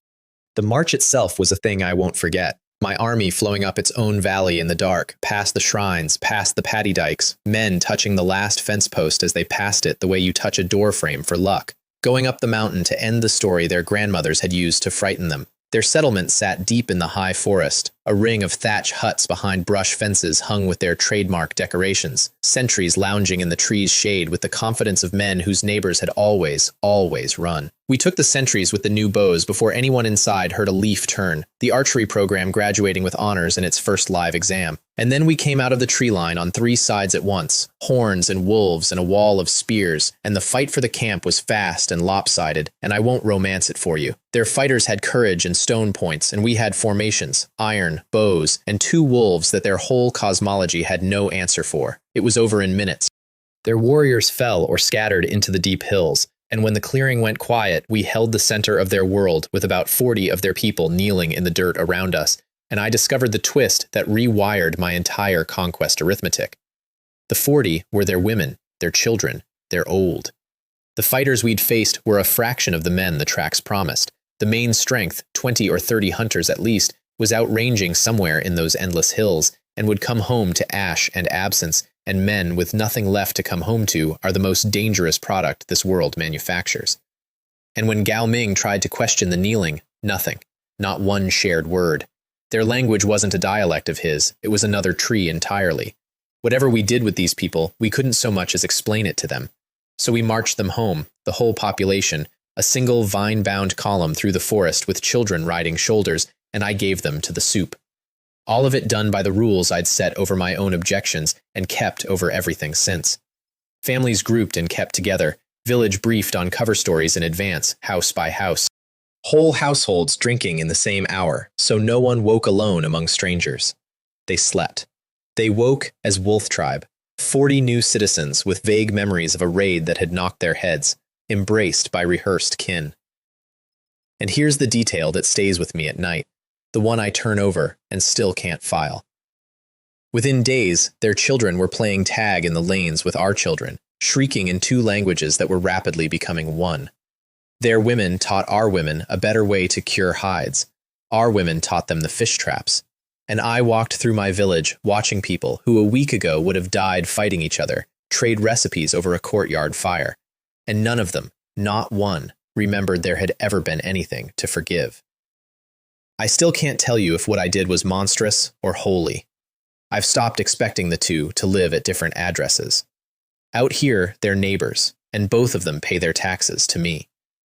The proof of the whole strange system came on the next big hunt, when I fielded a mixed party for the first time. Old wolf tribe hands and new-made citizens from 3 erased nations, side by side in my formations. I watched a man who'd been a tiger tribe raider 2 seasons ago brace his spear beside a wolf tribe widower whose brother that raider's people had killed. The 2 of them taking an elk together, hauling it home on one pole, arguing on the way about the best route like men who'd hunted together since boyhood. Because as far as either of them knew, they had. The kill was shared out that evening across lanes that used to be 4 different nations, and the fires all smelled the same, and the children ran between them belonging to everybody. Gao Ming stood next to me watching it and said, in his blunt way, "The tribes are gone, God Lord. There is only the tribe now." He meant it as a report. I heard it as the closest thing to absolution I was going to get, and I took it, and we went to dinner. One of their men, in the first confused hour before the soup, tore loose from the line and came at me with a grabbed spear, pure despair with a point on it. Shadow Lord ended him before I'd fully turned around. One motion, final, and then my wolf stepped back to my side and sat, watching the whole kneeling column with level golden eyes, and the plaza went so quiet you could hear the lake. I tell you this for 2 reasons. First, so you know the piece I built had teeth, and everyone in it knew where the teeth lived. Second, because in that silence, I understood my position in this valley with complete clarity. I wasn't their god because of stories alone. I was their god because the top predator of their entire mythology healed at my knee and checked with me before it breathed. Authority out here isn't granted, friend. It's witnessed. The assimilation wave also washed 5 extra souls onto my island, and thereby hangs the single most dangerous episode of my entire reign. And no, it wasn't a battle. Battles only risk your life. Gao Ming, may his loyal, helpful, catastrophically innocent heart be blessed, decided that the mistresses of God Island should not be cooking and sweeping with their own divine hands, and selected, from among the assimilated captives, 5 young girls to serve the household as maids. He sent them across while I was out at the quarry. So the actual sequence of events, as entered into the family record, is that the god of the valley came home at dusk and walked through his own front gate, leading 5 teenage girls in a neat rope line in front of his pregnant fiancée, his 2 girlfriends, his sworn little sister, and a parrot who chose that exact moment to demonstrate his newest phrase, which was, "Welcome home." The courtyard temperature dropped 40 degrees in still air. I have stood in open water with a swimming saber-tooth. I would take the saber-tooth twice, back to back, in winter, before I would re-walk that gate. The trial convened on the spot. Anna presided with a terrifying courtesy, offering the frightened girls seats and fruit while looking only at me. Lan Fang read the charges, which consisted of my entire personality presented chronologically. Mei Lin served as prosecution, jury, and one-woman chorus of gasps. My defense, that this was Gao Ming's initiative, that they were servants and wards, that I had been at the quarry, Your Honors, the quarry, was eventually corroborated by a scarlet-faced Yu Yan and accepted, with the court noting for the record that it found the defendant historically fortunate rather than innocent. And let the permanent record show what I told them that evening stands to this hour. The 5 became the house's little sisters, and nothing else, ever. Students in Jing Yi's ferocious Mandarin boot camp, keepers of the ducks, menaces to the pantry, beloved. Jing Yi named all 5 within the hour, seasonal names, spring flower, autumn fragrance, summer lotus, winter snow. And by week's end they trailed her around the island like a comet's tail, while she taught them the household's commands and, illegally, its gossip. So stand with me a moment on the wall and count the kingdom as that season turned, because I did most evenings. A black castle on a holy island, upside-down twin in the water. A walled village whose population had nearly doubled without one wedding or one birth, learning to read. A school with 2 languages going in and 1 coming out. An army with bows, drills, iron discipline, and 2 wolves on the payroll. A high priest I trusted with my life and my children's lives. A wife-to-be with our first child under her heart. And up the valley, one loose thread, 20 or 30 hunters of a broken tribe, out there in the high dark with nothing left to lose. And every night I checked the horn by my bed before I slept. I built the walls higher and taught the sentries new signals. And when the thread finally came down the valley to pull itself, we were ready. And it turned out to be the least of what was coming, the appetizer before the age turned over. But that was the winter, friend, and the winter deserves its own telling. The Bone Tribe survivors hit the village on a bright, wrong-footed morning, about 20 of them, every man the hills had left, and the battle became Gao Ming's graduation exam, because I made a commander's decision that hurt worse than any wound I'd taken to date. I stayed on the wall, arms crossed, watching. If this tribe could only win with its god on the field, then I hadn't built an army, I'd built an audience, and the difference between those 2 things was the difference between a nation and a bonfire. So I stood on the rampart with my knuckles white inside my crossed arms, and I let my student take his exam. He passed with a score they still sing about. Gao Ming led the warriors out the gate in the square formation, spears bristling on every face of it like a walking thorn bush, and the wild men, who had never in their history fought anything that didn't run at them or from them, crashed against it and could not find a way in. Spears shattered on the hedge of points. Men who lunged were taken by the second rank. And then, at Gao Ming's roar, the square unfolded, became a line, and the line curled, and inside 100 heartbeats, the hunters of the mountains were the hunted, enclosed in a shrinking ring of spear points, a counter-encirclement executed from memory by a man who 18 months ago had never seen 2 men fight in step. When the last of them threw down their spears, our warriors did not cheer first. First, all of them, in one motion, looked up at the wall, at me. I raised one fist, then they cheered, and the sound came off the mountains twice, and Gao Ming stood in the middle of the field with his chest heaving and his eyes shining, and from the rampart I gave him a nod I'd been saving, and I watched my first general get born standing up. The captives went to the soup, families reunited with the 40 we already held, and with that it was simply done. The mountains stood empty. The whole valley, ridge to ridge, shore to shore, held exactly one power, and its flag was a wolf, and its capital had a school in it. I had perhaps 2 weeks to enjoy that sentence. I want you to remember the shape of this pattern. Every single time I finished counting my winnings on this world, the world was already dealing the next hand under the table. The next hand came up from the sea. A hunting party runner staggered in, half dead at mid-morning with the news, and the horns sang the worst song they knew, and by noon I stood on the east wall watching it arrive in the flesh. 3 columns, moving up from the coast in loose order, spears like a walking forest. The banners, or what passed for banners, hide standards and totem poles carried high, of an alliance. The tiger tribe, who had broken the wolf tribe once already, and had now lost 2 proud patrols to this valley without 1 man returning. The bear tribe, their heavy-set cousins from across the water, wide men with clubs and bad intentions. And the deer tribe, herders and fast hunters of the far shore, numerous and cautious. Together, 80, maybe 90 warriors, the largest single force this corner of the world had ever assembled, come to erase an insult they couldn't name, marching on my 40. And I'm being generous saying 40, counting men whose relationship with the spear had begun that same year. I watched them make camp in the tree line beyond bowshot of the east gate, 3 separate rings of cook fires, and I did the honest math openly on the wall so Gao Ming could watch me do it, because command is also a school. Straight field battle, we lose, valor included, wolves included. Pure siege defense, we survive the first week and then starve slowly while they strip our valley of game at their leisure.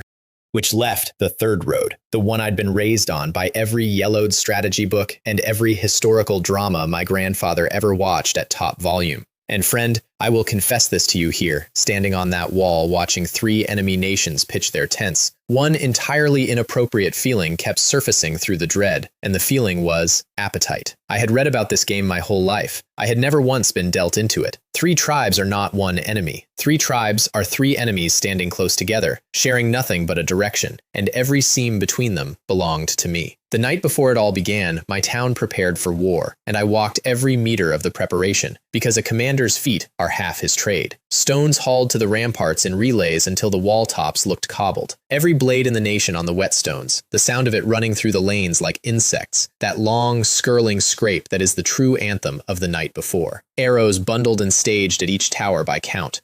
Water jars filled against fire. The children and elders billeted in the innermost lanes. The horn signals rehearsed one last time at a whisper. Gao Ming drew up watch rotations that let every man sleep 4 hours because tired walls fall, and I countersigned them like a minister. And at the end of my rounds, I stood on the east gatehouse a long while, looking out at those 3 rings of enemy fires, and I won't pretend to you that my stomach was calm. 80 men had come to erase everything with my name on it. But underneath the fear, sharp and steady, that other feeling held its little flame all night. The game was on the table at last. And I'd been reading the rulebook since I was a boy. Day 1, I set the tone with hospitality. Their heralds stalked up to shouting range and delivered the terms, surrender, tribute, and a detailed poetic itinerary of what would be done to us otherwise.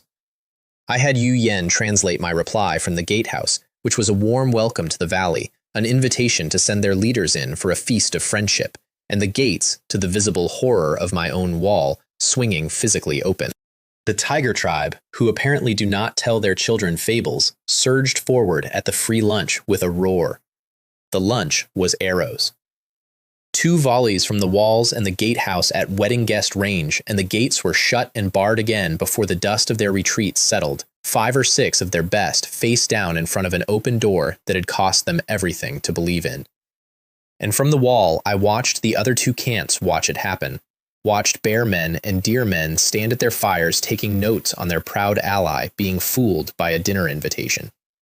Trust between the columns, thin to begin with, developed its first visible crack before the first real day of the war was over. I'd paid 6 arrows for it, cheapest crack I ever bought. Their answer was the chieftain himself.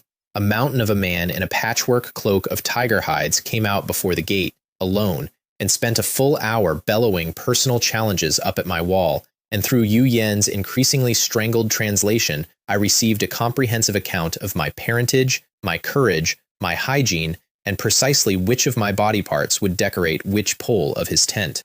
My own warriors' knuckles were white on their spears, this being the man whose name their mothers had used to frighten them. So I leaned over the rampart and returned fire, and I gave that field the filthiest sustained trash talk of my entire life, every construction site, card table, and market queue of my former world pouring out of me in one glorious stream. I questioned his tailoring, that cloak being clearly the work of several tigers who had died of embarrassment. I offered him 5 minutes to consider surrender and a lifetime career carrying my firewood. I named him, and Yu Yen made me repeat it twice to be sure of the honorific, the loudest defeated man in the valley. And that poor girl, 16 years old, translated the entire barrage at the top of her clear young voice while visibly praying to be adopted by a calmer god, stumbling only once at a term she'd never met, which I told her meant big idiot, which was nearly true. Halfway through, my wall started laughing, not politely. Openly, rolling along the rampart from tower to tower, warriors of the wolf tribe laughing down at the tiger chieftain in the hearing of 3 armies, and I watched that laughter land on him harder than any arrow we'd loosed all day, because armies recover from casualties, but nobody ever fully recovers from being found funny. Morale is also a weapon. It just reloads slower, and it never runs out of ammunition. And when he finally spent his voice and ordered the real assault, columns hitting the east gate under a hide shield roof, I gave the day its exclamation mark. The side gate opened, and out came the thing I'd been saving, my personal guard, the assimilated soldiers, men of the tiger tribe's own blood with the war washed out of their heads, drilled by Gao Ming into a spearhead that did not know how to flinch, and me at the point of it in the wolfskin coat, and the wolves on both wings.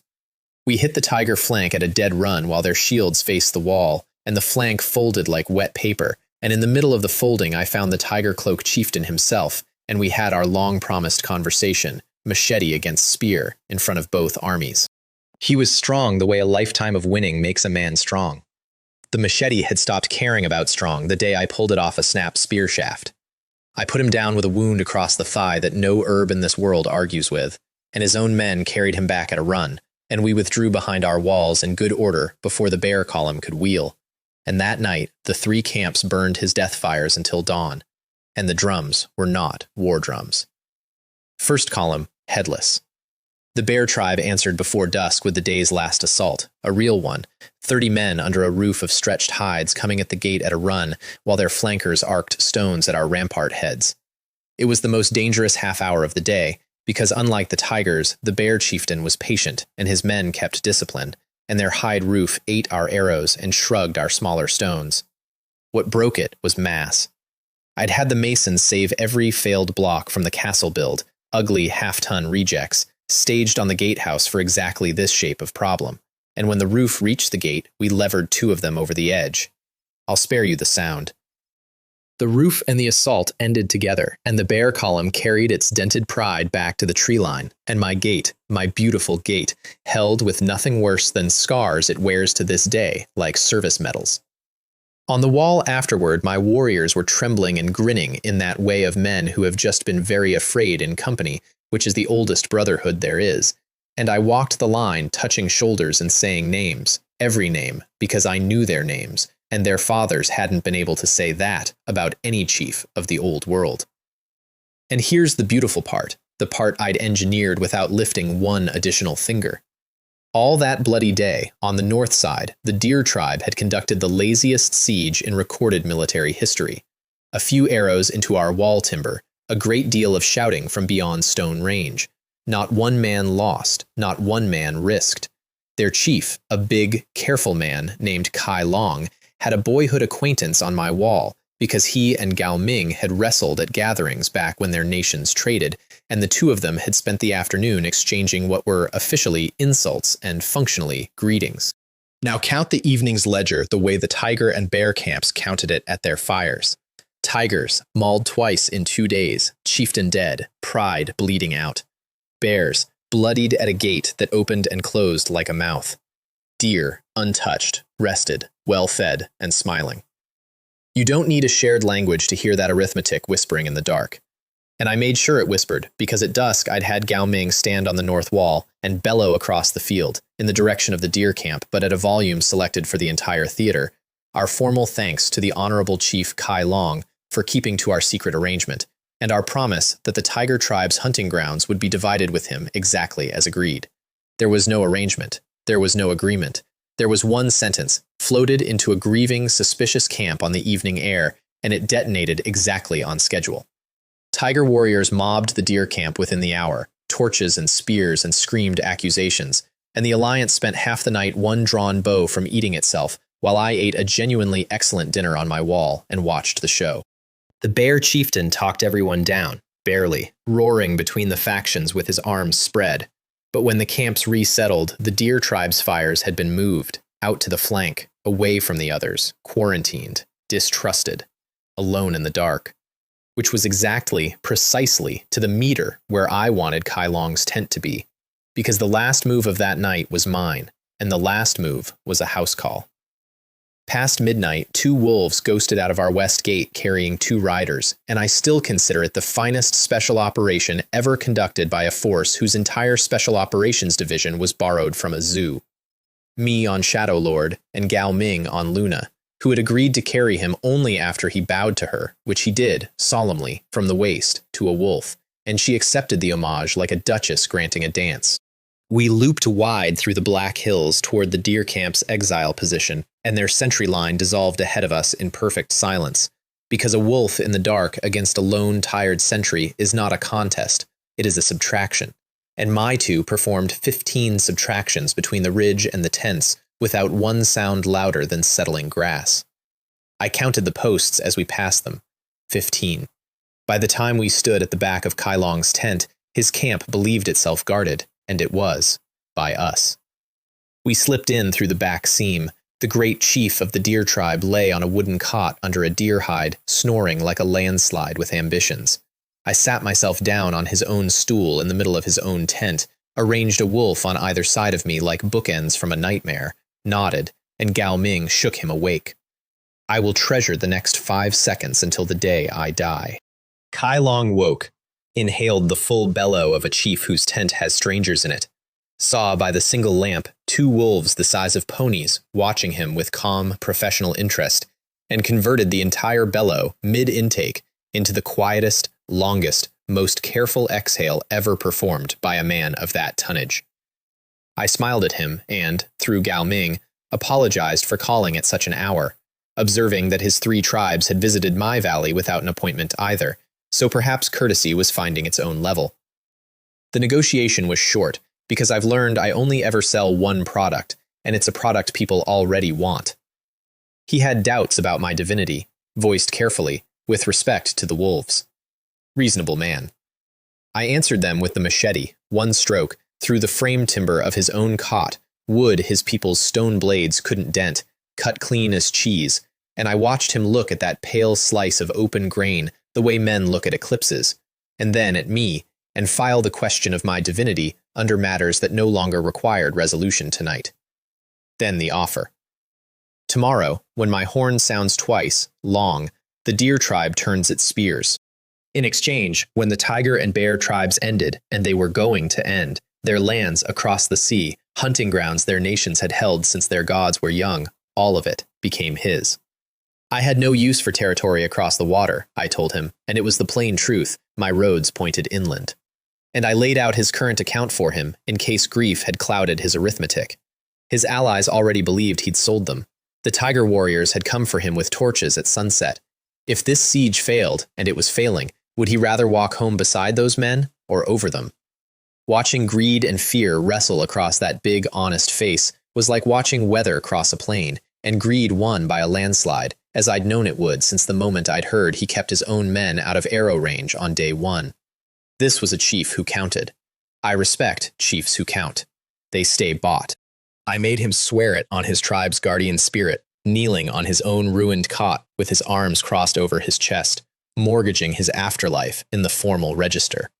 Because Gao Ming assured me, and I later confirmed across many nations, that in this world, a god oath is not a gesture, it is a contract with collections agents beyond appeal. A man who breaks one loses his place in the next world, and every soul in his tribe knows it.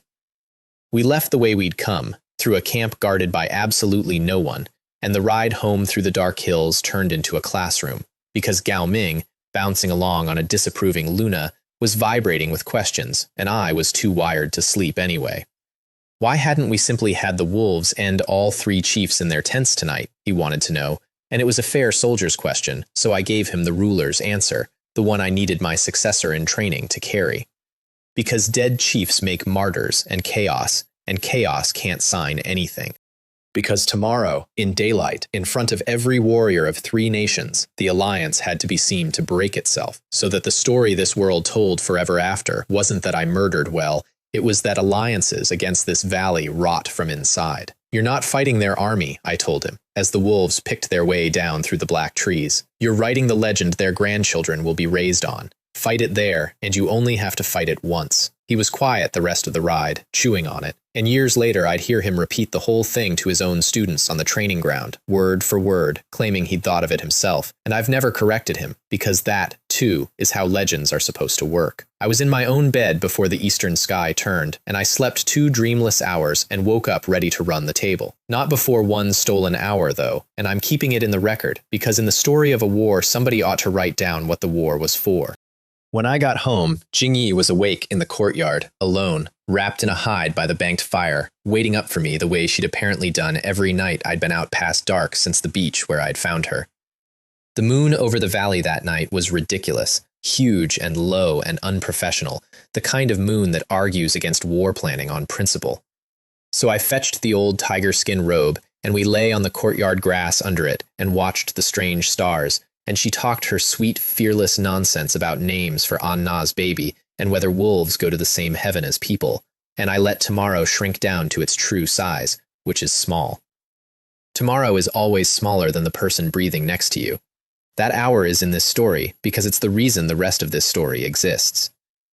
The morning of the final battle, I rose before the birds and dressed for war in the dark of my own house, and my family, who were supposed to be asleep, were all of them not. Lan Fang appeared with the wolfskin coat brushed. Mei Lin, without one word of theater, tied my sash and got the knot right on the first try, because she'd practiced. Jingyi pressed the antelope horn into my hands like a relic. Yu Yan stood at the door with the wolves, having already fed them because an army marches on its stomach, and so does its cavalry. And Anna walked me to the gate with her hand in mine and our child between us, and she didn't say, "Be careful." She has never once said, "Be careful." She said, "Come home and tell it to me, badly, so I can fix your story at dinner." That's my wife. I crossed the water in the gray light with 2 wolves in the bow of the raft like figureheads. Behind me, the island stood silent, and ahead of me, the village walls were already crowned with my army in the dawn, and between the 2 shores, I let myself have 1 full breath of pure, undiluted fear. The good kind. The kind that means everything you have is on the table. Then the raft touched the dock, and the fear had to get in line behind the work. The battle broke at mid-morning, under a high, clean sky, and it opened exactly as their war council had planned it, which was the last thing that went their way. The combined columns came at the east wall in one mass, Bear Tribe at the center under their chieftain, the Tiger Men flanking under a hastily raised young leader wearing his dead chief's patchwork cloak with the hem dragging, and the Deer Tribe on the far flank, posted there by allies who wanted them where they could be watched. Exactly where distrust had parked them. Exactly where the knife goes. We met the assault by the book I'd spent a season writing for us. Arrow volleys from the walls thinned them all the way across the open ground, disciplined, on count, loosed by men who a year ago had never seen a bow. Then the gates, and Gao Ming's spear line taking the crash head-on, the square holding under a weight of bodies that would have scattered any force this world had ever fielded. And at the perfect hinge of it, with every enemy committed and the whole field one roaring knot pressed against my line, I stood up on the gatehouse, raised the antelope horn, and blew 2 long notes into the din. The notes Kai Long had heard in his own tent by lamplight. The Deer Tribe turned. All of them, together, on the note, 90 degrees, spears dropping level into the naked flank of the Bear line. I've watched many things break on this world, trees, dams, droughts, a bed frame, and I have never watched anything break like that alliance broke. The Bear formation folded in on itself in pure cognitive collapse, warriors spinning to face friends, friends already striking, ally stabbing into the shadow of ally. Through the middle of that magnificent disaster came my closing argument, the gate opening one last time, the chief-taker squad at the run, me, 7 soldiers who did not know how to flinch, and 2 wolves who had been promised, loudly, that today they were allowed. We cut a straight line through the churn toward the standards. The bear chieftain died, as a chieftain should, on his feet, facing me, trading 3 honest blows before Shadow Lord took him from the blind side he'd forgotten a world could have. The young tiger leader in his dragging cloak crossed spears with Luna and a soldier at once and lost the exchange in seconds, and with both totems down, the field did what every field in history does when the story dies out of the men on it. It quit.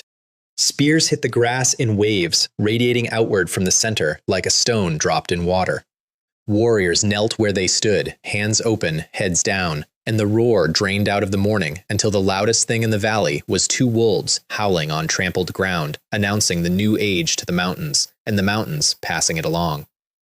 And then, from the walls, from the gates, from the whole unbroken line of my mismatched, impossible, magnificent army, came the sound I hadn't ordered and have never once needed to. The one phrase Gao Ming had taught every soldier in my language. God Lord. God Lord. God Lord. 200 human beings shouting my name at the sky in a valley that a year and a half earlier had held one hungry man in torn pants fighting a crab for his own toe.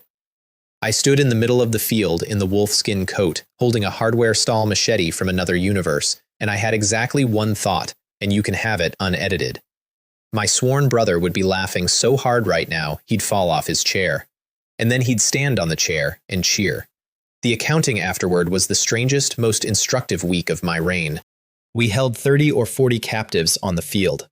Per the sworn deal, Kai Long marched his tribe home glowing like a man who'd bet on a landslide to claim 2 nations' worth of territory across the sea, and his side of the bargain came due at once. Every remaining soul of the tiger and bear tribes, the villages, the families, the elders, the children, delivered to my valley, and over the following days they came, column after column over the coastal hills, herded gently by deer tribe escorts who could not stop staring at our walls. And the soup did its quiet, enormous work, family by family, hearth by hearth, and my village swelled past every plan its founders had drawn. From 5 castaways under a leaking tree to a nation of 200 souls, one language spreading through it like dye in water in under 2 years. We laid our fallen to rest with full honors, and I decreed the shrine built for them, a hall of carved nanmu where the tribe's dead heroes keep their names spoken aloud each festival, the old priests first among them, because a country, and we were unmistakably becoming one, is at bottom just the list of people it refuses to forget. Kai Long came for his formal leave-taking on the 3rd day, scrubbed and solemn in his best hides, and the 2 of us conducted the first state visit in the valley's history over roasted duck at my plaza table, Gao Ming translating, both wolves in attendance, which kept the guests' posture excellent throughout.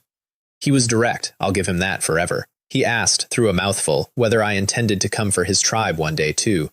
I told him the truth, which is a thing you can afford when your position is good. I told him that as long as his oath held, his lands were his, that his people were welcome at my walls to trade, that his children could even come to my school if he sent them. And then I told him the other half of the truth, that the world is long, and that one day, not soon, his grandchildren would live under one roof of law with mine, and the only question history left him was whether that roof went up over a handshake or a horn signal. He chewed on that longer than the duck. Then he grinned, that big, honest, cunning grin, raised his cup of my sweet potato brew, and said a sentence Gao Ming translated with visible enjoyment. "Better the god I've seen eat duck," he said, "than the gods I haven't." We drank to that. It remains, to this day, the finest summary of foreign policy I have ever heard. The arrival of the tribes was a week of scenes I'll never stop being able to see. Columns coming over the coastal hills at midday, children on shoulders, whole households carrying their lives in hide bundles, walking into the valley of the god who had ended their nations, expecting, I imagine, chains, finding instead Gao Ming with lists. We ran it like a census bureau attached to a kitchen, every family logged by his new corps of tally keepers, assigned a lane, a hearth, a work detail, and a soup appointment, fed a hot meal within the hour of arrival because I'd made that a standing order. The first message anyone gets from my nation arrives in a bowl. I stood on the wall watching Tiger Tribe children eat Wolf Tribe stew out of my pottery in my plaza. Anna stood beside me with her hands on the rail and her chin on her hands and said quietly, "You know, this is the strangest empire anyone has ever built." And I said, "Thank you." and she said it hadn't strictly been a compliment. And we stayed up there a long time anyway, watching the lanes fill with the future. Oh, and 2 mornings after the victory, while bathing off my own island, I was very nearly eaten by a giant fish. A bigger one. Bigger than the last one, which I'd killed, which meant the lake had been holding this one in reserve, growing it, waiting. I came out of that water at a speed that broke tribal records, wearing nothing but momentum, in front of Lan Fang, who first screamed a warning, then preserved my dignity with a towel, then lost her own entirely and laughed until she had to sit down in the sand and be patted on the back. The valley had crowned me god king of every ridge in sight, and its lake still would not let me take one bath in peace. Honestly, I'd have worried if it had. Ruling was new. Being hunted by my own bathwater, that was home. The weeks after the war were the richest of my 2 lives. The new families settled into new stone lanes, and the village rang with building from first light. Gao Ming, monitored in my head from general to prime minister, ran the daily nation, hunting rosters, guard rotations, dispute court held on a flat rock, and reported to me every second evening across the water with the pride of a man reciting his own children's report cards. The school doubled, then doubled again, and Lan Fang started training the brightest older kids as junior teachers, the first native-born faculty of this world. Mei Lin, our Minister of Morale, invented festivals on the thinnest pretexts and made them stick. The 5 little maids graduated from terrified captives to a giggling supply corps that ran the island like a ship. Little Deer grew her first antler spike and accepted riders.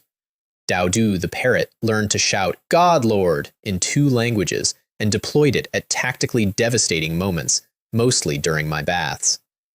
The school held its first recital that autumn, and I attended as guest of honor, which meant I sat on a stone bench while 30 children of 4 extinct enmities stood in rows and recited the 3-character classic in accented unison. And their parents, hunters and hide-curers and former enemies of everyone present, stood along the walls with faces I can only call illuminated, listening to their kids speak the language of heaven. Afterward, one small boy, a bear tribe orphan the soup had made a wolf tribe son, marched up to me, bowed with his hands crossed the way Gao Ming teaches, and informed me solemnly in perfect Mandarin that when he grows up, he intends to have my job. Lan Fang says I'm not allowed to make him a minister until he's 12. We compromised on General Inspector of Ducks, effective immediately. He takes it extremely seriously. The ducks have never been so closely governed. And the rice came in, our first true harvest, the paddy we'd bent our backs into when we were still just 5 scared people, threshed and dried and heaped in clay jars. The night we ate the first bowls of it, white and steaming on a wooden table under fish oil lamps, my whole family went quiet at once, all of us holding warm bowls, nobody willing to say out loud what everyone was thinking. It tasted like the old world. It tasted like the new one. Turns out, same taste. Home is a pot of rice with your people around it, and the address is negotiable. The baby name negotiations, since you'll ask, are in their 4th month and have outlasted 2 wars. My proposals are dismissed on arrival. I suggested names meaning strong, rejected as pushy. Names meaning peace, rejected as tempting fate. I floated naming the child after the valley, and was informed I would not be naming our firstborn after real estate. Mei Lin's candidates are all 4 syllables and sound like perfume. Jing Yi campaigns daily for names that would suit a wolf. Yu Yan suggested, shyly, a name from her people's tongue that means gift that came over the water, and the table went quiet, and An Na wrote it on the shortlist in her own hand, and the shortlist is 1 name long now, and everyone knows it, and we keep the negotiations running anyway, because they're the most pleasant war any of us has ever fought. An Na's time is close now. She sits in the courtyard in the evenings with her hands on her belly and the wolves lying guard on either side of her like carved statues that breathe, and she interviews me about names and rejects all my suggestions, which is our love language. Our child will be born in a black stone castle on a holy island in a world with 2 moons worth of strange stars to a father who owns exactly 1 machete and 1 nation. first child of the new people. The tribe already calls the baby the little god, and I've stopped fighting it because arguing theology with 200 devoted people is a losing campaign, and because, privately, between us, when I feel that small foot kick against my palm through Anna's skin, God is roughly the right size for what happens in my chest. Even my evenings have a liturgy now. Every second sunset, Gao Ming's raft crosses the gold water, and the big man climbs the dock, bows to the wolves, who have long since decided to allow it, and delivers the state of the nation over tea on the wall. Hunting tallies, the grain count, a dispute between two hide curers, resolved, a young sentry who fell asleep, disciplined gently at my standing instruction, because I remember being young and tired. And at the end, always, the same closing formula he invented himself and would not retire for any persuasion. All is well in the God Lord's valley. Some nights I look at this man, this born administrator who 2 years ago was hauling stone behind a starving tribe, running a 200-soul nation with a tally system he helped invent, and I think the honest thought, I stole the credit for civilization, then like him built it. Both times. So that's the ledger, friend, closed and totaled. A man woke up on a beach with a crab pinching his toe and the sun trying to murder him, owning half a pair of torn pants. That same man now stands on a castle wall he built, wearing a coat his family sewed him, watching lamplight come on across a nation he assembled with his hands, his lies, and his stubborn refusal to let anyone he loved die. From one crab to a country. If the exchange rate seems impossible, I agree, and I was there for every transaction. But you'll want to know what keeps me on the wall at night after the lamps go out, so I'll tell you because you've earned the honest ending. It isn't the Bone Tribe's empty mountains, or the wide sea, or even the game trails going quiet up the valley. It's 3 things, and they all have my name on them. Kai Long's Deer Tribe sits across the water on a doubled kingdom, fat, friendly, and sworn to me by an oath his whole cosmology enforces. But oaths bind men, and Kai Long won't live forever, and his sons watched a stranger's horn turn their father's spears once already. Sooner or later that tribe joins us, or teaches someone else the trick I taught them. I know which one I'm planning for. The soup pot is large, and my patience is professional. The stars are still wrong. I've charted them all winter from the wall, my own crooked almanac scratched on slate, and nothing up there knows my name yet. We came through somehow, 5 of us, alive, on no ship anyone built, which means a door exists, and a door that opens once doesn't promise it opened only once. Somewhere out there, past the sea the tribes fear, this world is wide and old, and I've met exactly none of it, and it hasn't met me. Both of us should probably be nervous about that. And the last thing, the one I keep in the drawer under the crown. 200 people are certain I'm a god. My power, my peace, my family's safety, the school, the shrine, the whole warm lamplit nation, all of it stands on a story I improvised on a beach with a wolf under me and a girl on an altar. I've made the story true everywhere it counts, fed them, walled them, taught them, buried their dead with honor. But a child in my school is going to grow up sharp, sharper than Yu Yan even, because I'm building them sharp on purpose. That's what the school is for. And someday, maybe in my lifetime, maybe at my funeral, one of my own bright-eyed students is going to look at the guardian deity and see a clever man from somewhere else who loved them and lied. On that day, everything I built gets weighed on a scale I can't touch. So I do the only thing a working god can do. Every morning I get up before the sun, run the island with 2 wolves, and go make the lie a little more true. Ask me if I'd take the rescue ship now, if one somehow found the door and came through it with my old world's flag flying. I stood on the wall last night with my wife's hand in mine and our child kicking between us, the village lamps doubling in the black water, a wolf asleep on each side of us, and the wrong stars burning gorgeous overhead, and I'll give you the same answer I gave the sky. What ship? I'm home. Let them come look for me. By the time they find this valley, there'll be a country here wearing my handwriting, and a school that reads, and a very large fish in the lake that I still owe a conversation. Some things a man finishes. Ask the snake.